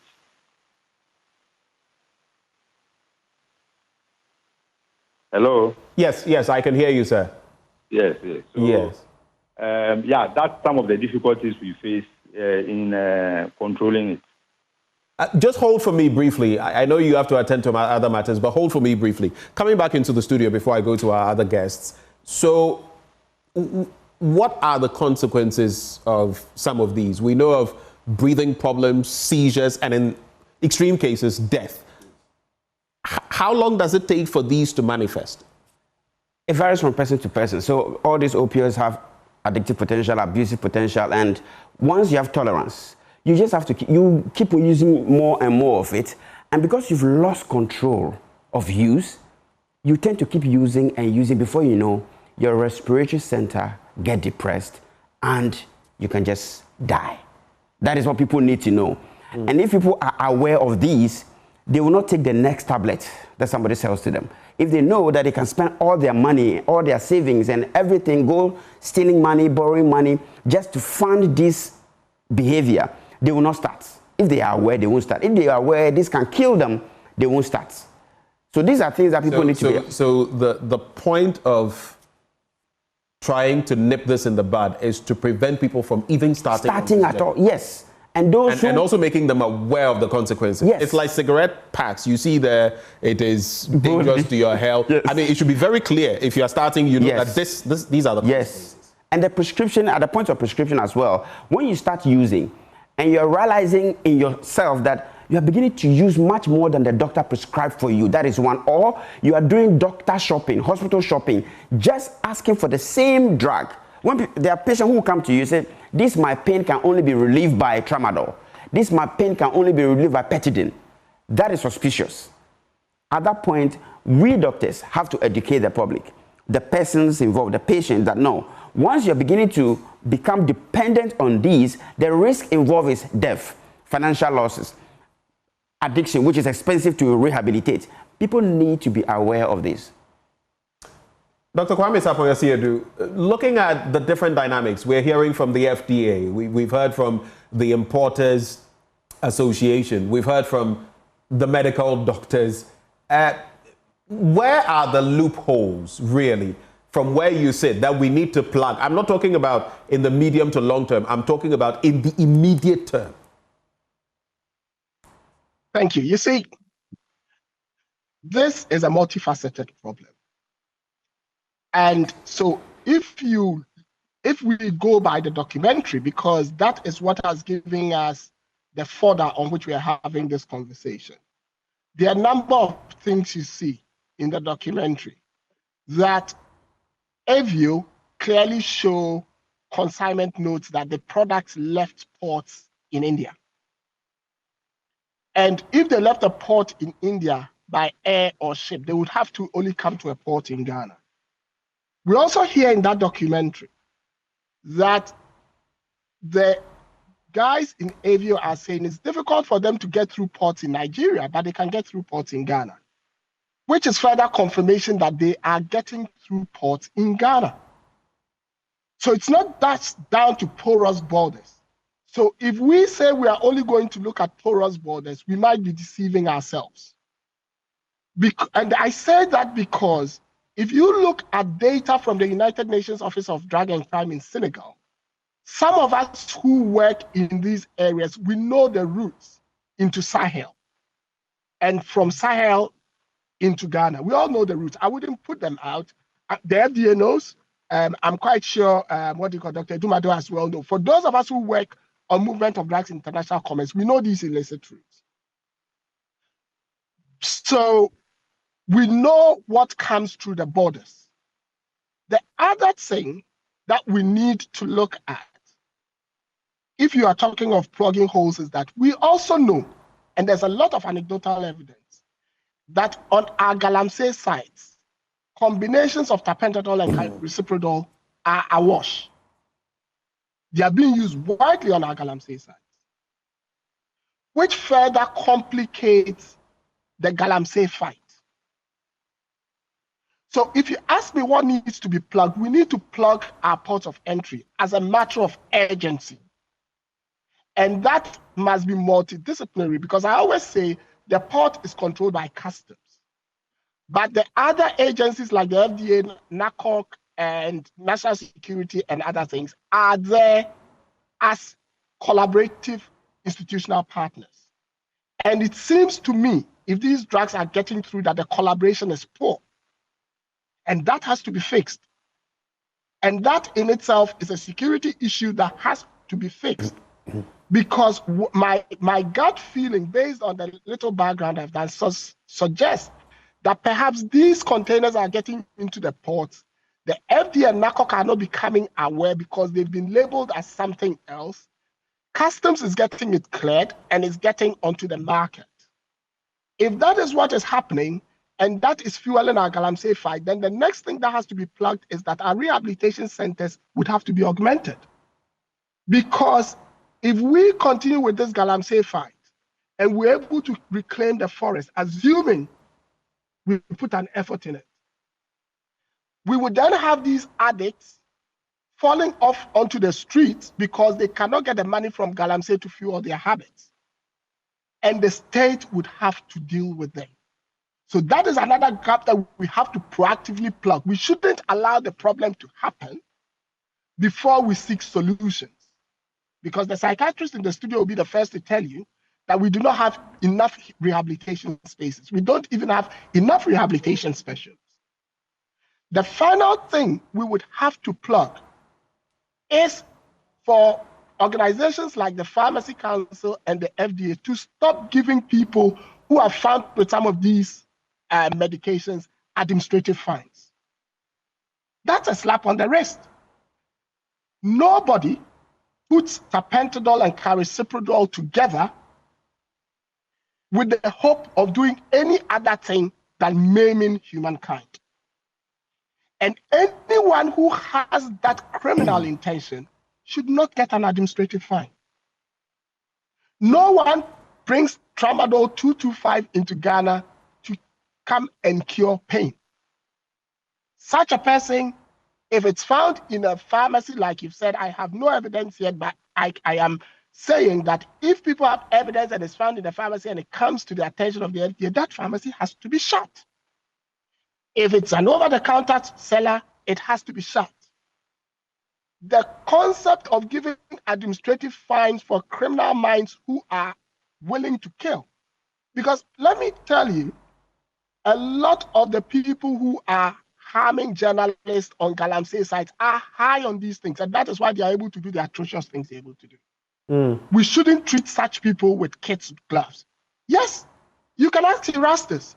When they go on their raids, you see the wrappers of tramadol, tapentadol and carisoprodol littered all over the destroyed forests. Such people, look, I am not joking. This is a war, and in war, you don't take prisoners. Crucial points. Right. Dr. Kwame Sapongesiero, you couldn't have said it any better. But let me go to, I'll come to you, Mr. Edumado, but before that, let me go to Mr. Shoneke. So in Ghana, Samos Pharma was pointed at as the entity that was also involved in redistribution or bringing these, drugs, illicit drugs, into the country. Have you been able to interact with them at any point? I know that they have denied complicity, but what has been in the interaction with Samos Pharma, Mr. Shoneke? Okay, so thank you very much. So Samos Pharma, I think as far back as somewhere in January, complained to us that they think that somebody is using their name to import unregistered products, these products which are very dangerous. They complained to you sometime in what, January? Is that what you said? Yes, January. This year? This year. Okay. So since then, we've also begun investigations, but as I speak to you now, we know them as a registered importer into injectables and eye preparations. And we have at least records of what they have imported into the country in that respect. But we don't have any record of them importing any of these products through our system. But we also found that in 2022 or so and 2023, if I remember, the Avio Pharmaceuticals have been their exporter, which means that they were bringing something from India, which is they have registered a legitimate maybe eye preparations or injectable that they registered. But Avio Pharmaceutical became the exporter for them. That is the only record we have so far. But and Avio Pharmaceuticals is the same entity that has been producing these illicit drugs, Tam King and others. So that raises some questions, doesn't it? This is not to say that Samos Pharma is involved in illegality, but in the past, they have imported from the same Avio Pharmaceuticals. No, they've not imported from Avio Pharmaceuticals. Avio Pharmaceuticals have been has made sure that their luggage or their consignments from India had come to them here in Ghana. That is the record we have. But so they have worked with them before, but not necessarily imported drugs from them. That's what you're saying? Yes. Interesting points. Is it something you are delving further into? When are you hoping to come through with some finality on what their involvement has been as far as these illicit drugs are concerned? When? Yeah, so the investigation is ongoing. You know, sometimes some of these things take time. Sometimes the data that is put out, when you try to interrogate it, you realize that maybe things are not adding up. So we are still looking into it to see, and we are also bringing on board our collaborators like the Customs Division of the Ghana Revenue Authority, so that we will come to the conclusion of it. And I believe that when we find anything concerning all this, we'll be transparent enough to let the public know. Right. Please hold for me. Mr. I must also say that not long ago, a company in Ghana called Masters Pharmaceuticals engaged Avio to be their contract manufacturer for these items that they brought to our attention that they want to register. Right. Of course, it did not include these items, but immediately the action that we have taken is to suspend that activity and also suspend the manufacturing certificate that we have issued to Avio based on an inspection that we carried out last year. So we are also trying to reach out to CDSCO, which is our counterpart in India, to bring to their attention that anytime things like this are coming to Ghana, they should find out from us. You know, because, for example, I remember when we stopped using chloroquine here in Ghana, and then sometimes our local manufacturers were producing chloroquine tablets, and sometimes we get our local people saying that they are sending it to some of the countries in West Africa. We always get information from our regulators in the countries in West Africa to say that, yes, they are saying that they should bring those, but before we allow it to be exported to them. And so I would think that is a good practice that our counterparts in India, CDSCO, must also start doing, so that at least we have information. Because even though this, we here see this as control products, even tramadol inclusive, in the international scale, it is not yet in the control treaty, control products, so it's not captured in the control products treaty. So for control products, whenever the import, before even the ship set out in the country of origin, we here in the receiving country get notification. So we're able to say that no, we have not authorized this to come, or we are, or we are not aware of this, and therefore they do not even allow the ship to sail off or the flight to take it over.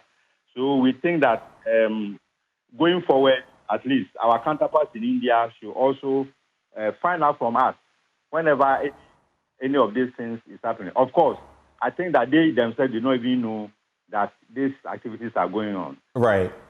This documentary will help all of us so that we strengthen our systems. It will also help all of us so that we collaborate better to save. Because just as has been said, it is better to prevent it from coming than when it comes in.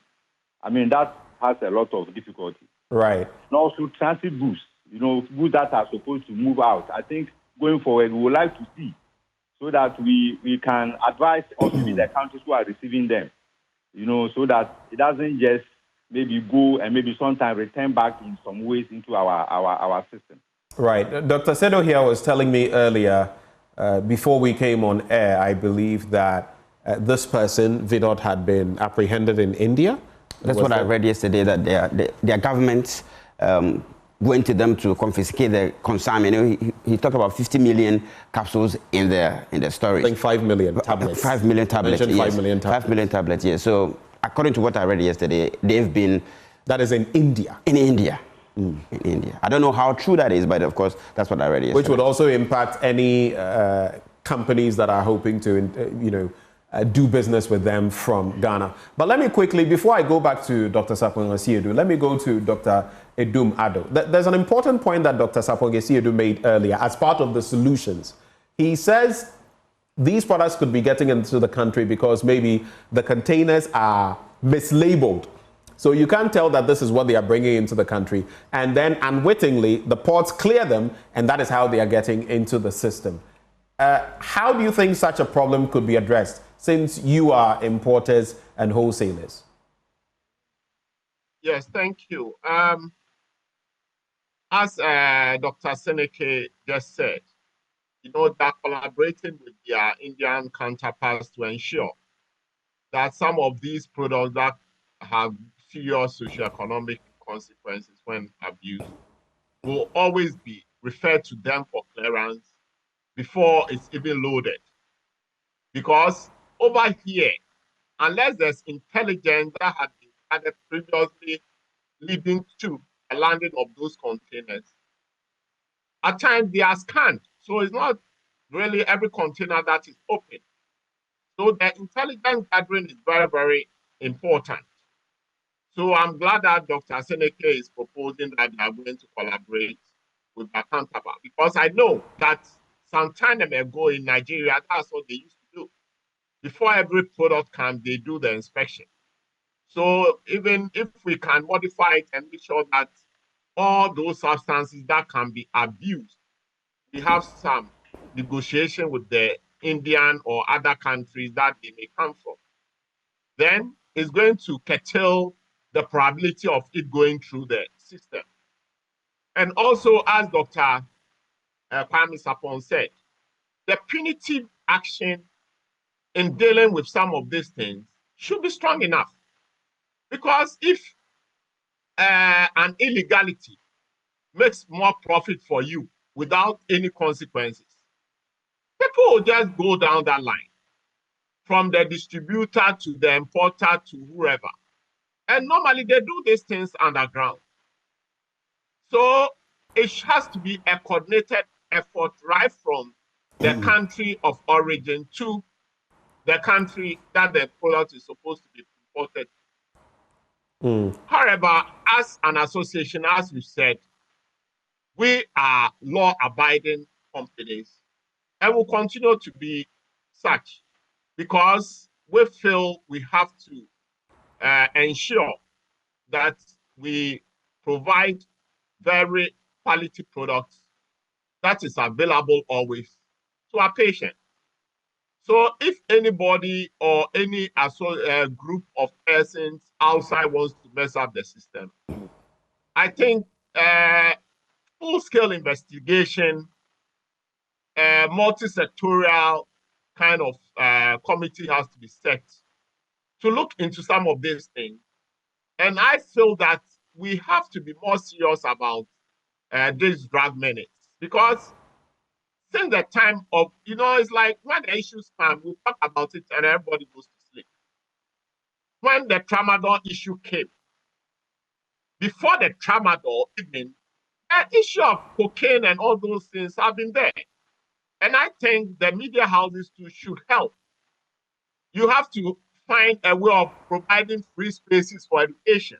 Yes. Because, as Dr. Sedo said, education is very critical, because if people know the consequences of abusing some of these products, at least it will deter some people from starting. Because, as I've said earlier, cost of treatment is very expensive. And having a lot of zombies in the system will mess up our security situation. So it has to be a coordinated effort from the media, from the health institutions, from the security, from the regulator. It has to be coordinated, and also with the legal system. Because if somebody messes up a whole community and the fine is just a slap on the shoulders, then it doesn't send any good signal out there. Right. I don't remember the last time that you saw anybody being in prison before because of selling, which was with public. Because some of these things, when it's public, and it scares other people not going into it. But when it's just administrative fines and that kind of, then there's no disincentive to stop. Right. So as I said, as an association, PIWA will continue to do what is right for the good of the country. Right. We're concluding on the conversation now. Let me just give you the assurance, at least as long as I have been here, I know that the Ghana AIDS Commission, the malaria campaigns, they come to us all the time and we give them airtime to talk about these things and to give education. And I don't think this will be any different. So we are willing to collaborate, and whatever role we can play, we shall. I'm a very worried man because I'm asking myself, why West Africa? Is it because our borders are porous? Is it because the systems are loose? Is this why we are being targeted? And let's not forget the after effects, violence, crime, and we have some conflicts in the country. I don't want to stereotype by mentioning any places. We have conflicts in the country. If people are using this, even in Galamsey, then it becomes a problem. I'm going to take your final thoughts, gentlemen, and I'll start with Dr. Kwame Sapong Asiedu, about 30 seconds each. If you have anything else to add, and then we can go. Dr. Sapong Asiedu. Thanks. Well, all I'd want to say is we need to take this thing seriously. This, like Dr. Dumado said, this has been going on from at least 2012, at least. And we have been doing hit and run, and the point it has gotten to, if we allow Ghana to become a transit point for the Sahelian jihadists, as the United Nations Office of Drug and Crime is suggesting, the jihadists inadvertently could enter our country. And if they do, we would have ourselves to blame. Because we would have the dual problem of jihadism, Galamsey, that is laced with addicts and zombies. And I don't think our economy, health system, or professionals are ready for that putrid mix. So we need to get serious. All right. Thank you very much. Dr. Mr. Seth Soneke, would like to take your final thoughts as well. Very briefly, sir. Yes. So I would like to say that the Food and Drugs Authority takes this very seriously, and we think that we need to collaborate more with our stakeholders, especially Customs Division of the Ghana Revenue Authority, NACO, Narcotic Control Commission, National Security, and I think that we need to do everything in our power to prevent these things from entering our country. And also, even transit goods, we need to take measures to ensure that we see whatever transit goods is going. And in fact, if it is not even a good thing to go to the Sahelian state, we destroy it here in Ghana. Right. So that our country will not be used as a transit port. But in the meantime, I think we cannot conclude now, so we are still doing investigations, and I believe that whatever comes out of the investigation will be transparent enough to let the public hear. Thank you very much for joining the conversation, sir. We wish you the very best. Dr. Sedo here, you have the final word, briefly.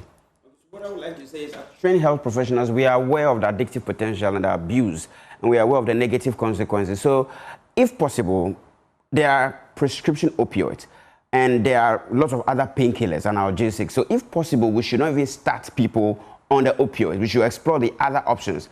And those that we may have that is even as medical professionals. People, yes. Those that will have to be prescribed opioids, we should educate them of the potentials of its addictive power and then abuse, such that when the people begin to notice certain signs and symptoms, such as using more than prescribed, seeking just the same kind of medications all the time, they report early so that we get them the appropriate help. So education is where, and also reaching out to the schools, primary, JSS, SHS, so they know that there are drugs that if you start, you might never be able to stop on your own.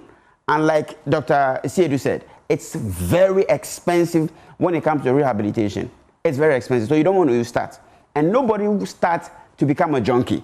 It's because you start using the drug, and then the drug continues to use you. You start using the drug, and then eventually the drug starts to use you. Yes. You lose control. Well, that's how we're going to draw the curtains on this all-important conversation. But it continues. It should continue in our schools, in our homes, at our workplaces, and together we should help resolve this menace. Those who joined us, Dr. Albert Sedo here, you just heard him speak. He's a specialist psychiatrist at the Kolebu Teaching Hospital. We also had Dr. William Edum-Addo, pharmacist and president of the Pharmaceutical Importers and Wholesalers Association, Dr. Kwame Sapong Asiedu, CDD Fellow on Public Health Ghana, and Mr. Seth Soneke, Deputy Chief Executive, Health Products and Technologies at the FDA. We'll be back with more conversations. What's the TUC saying about the mass sackings of public sector workers? We'll be telling you about that after the break.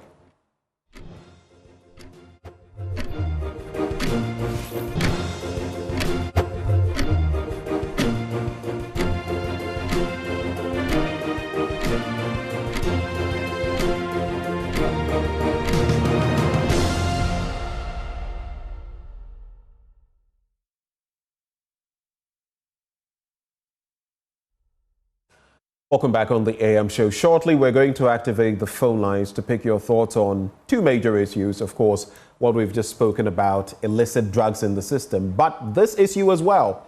The Trades Union Congress appealing to the President, John Dramani Mahama, to stop the mass sacking of public sector workers and grant them amnesty. Now, the precise words they use in there, this will be the greatest political settlement of the Fourth Republic. It will ripple in eternity and reset the politics of Ghana. But what exactly has the TUC been saying apart from this? They have a statement that we're going to bring to you shortly, giving you details of what they've been saying, and then you can call that number 0302-211-691 and express your thoughts on these two issues. So, in that statement dated the 25th of February 2025, they talk about the directive by the Chief of Staff, Honorable Julius Debra. We already know what went into that statement. And then they say on the basis of this, the Chief of Staff proceeded to ask heads of government institutions to take necessary steps to annul any such appointments. Following the directive, we have received reports of mass revocation of appointments. Now, the main thrust of this, the TUC has closely monitored the spirited public discourse on the appropriateness or otherwise of the directive. If we go to the next slide, you will see what the statement continues to say from there. So if you go to point 5, then it says, we find the directive by the Chief of Staff very problematic, to say the least. Not only is the directive open to abuse, but we find it extremely difficult to understand how government could describe all appointments or recruitments made after 7th December 2024 as not in compliance with good governance practices and principles. It goes on, but that is the thrust of the discussion. So they are calling for the recurring practice of the MPP coming in and sacking people, the NDC coming in and sacking people to end. But what do you think about it? 0302-211-691. Two-pronged issues. We have a call on the line. Hello, good morning. Hamza, I hear you're calling from Ashaiman. Yeah, good morning, Ben. Good morning, sir. Oh, you're welcome. I've been asking of you in your absence. From Sweetie and from Kojo. Well, thank you so much for checking on me. What are your thoughts for us this morning, sir? The TUC should bear with the government. You know, the previous administration created a big hole, a big mess in our finances. So they should bear with the government. You can't just employ somebody. You know, it's just a burden to this current government. So we are pleading with the TUC to bear with the government. The government explained that in future, when things are okay, they will open up the portal for them to reapply. So they should also bear with the government. There's a big financing gap that we need to, so they should bear with the government. I will plead with them. Thank you. Thank you very much. You can still call and share your thoughts on these issues we've been dilating on the show. 0302-211-691. Hamza called from Ashaiman. What are your thoughts? And I'd like to hear from people as well, not just on the TUC issue, but if you know people in your community who are abusing some of these drugs and what you think can be done about the situation on the back of those developments. If you know any pharmacy, don't mention the name, but if you think there are pharmacies, you can give us tip-offs, you can send in messages. We have Richard calling from Accra. Hello, good morning, Richard. Yeah, good morning, my brother. How are you? I am well, please. How about you? Fine. Please, I would like to share my view on the discussion made on the revocation of the employees. You see, the UTC should rather, I think the UTC should rather praise His Excellency John Dramani Mahama. Why am I saying this? The government of the day who was going out makes this employment. Once you don't have budget for them, do you want these people to come to the public sector to be stranded and at the end of the day use guns and misbehave towards the society? Before you do employment, you must have a budget for them. My brother, I had the opportunity to speak to one high personnel, security personnel. There are people who were recruited they didn't even serve at the training center. There are people recruited, they don't have even certificates. Do you know the intention intentions behind the last-minute recruitment.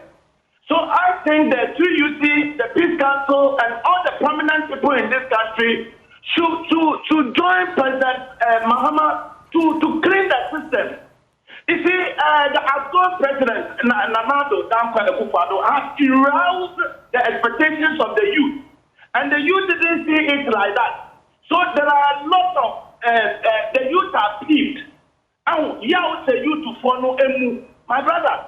So, sir, recruitment, now why you know before going, I have fakadam. And I thank the NDC so much. I thank the NDC so much for that revocation. Because we... Okay. Those are some interesting thoughts you were sharing there. Let us also bring in Dr. Trinebua Akodia. He's Vice President of the TUC. He joins the conversation. Dr. Akodia, good morning, sir. Good morning, my brother. Please, how are you doing? I am well, please. I hope you are too. I'm also well, thank you. All right. It appears from the calls that we've got so far that some people feel these mass dismissals should actually take place. But on which grounds does the TUC want the president to stop these mass sackings? Okay. Thank you once again for the opportunity.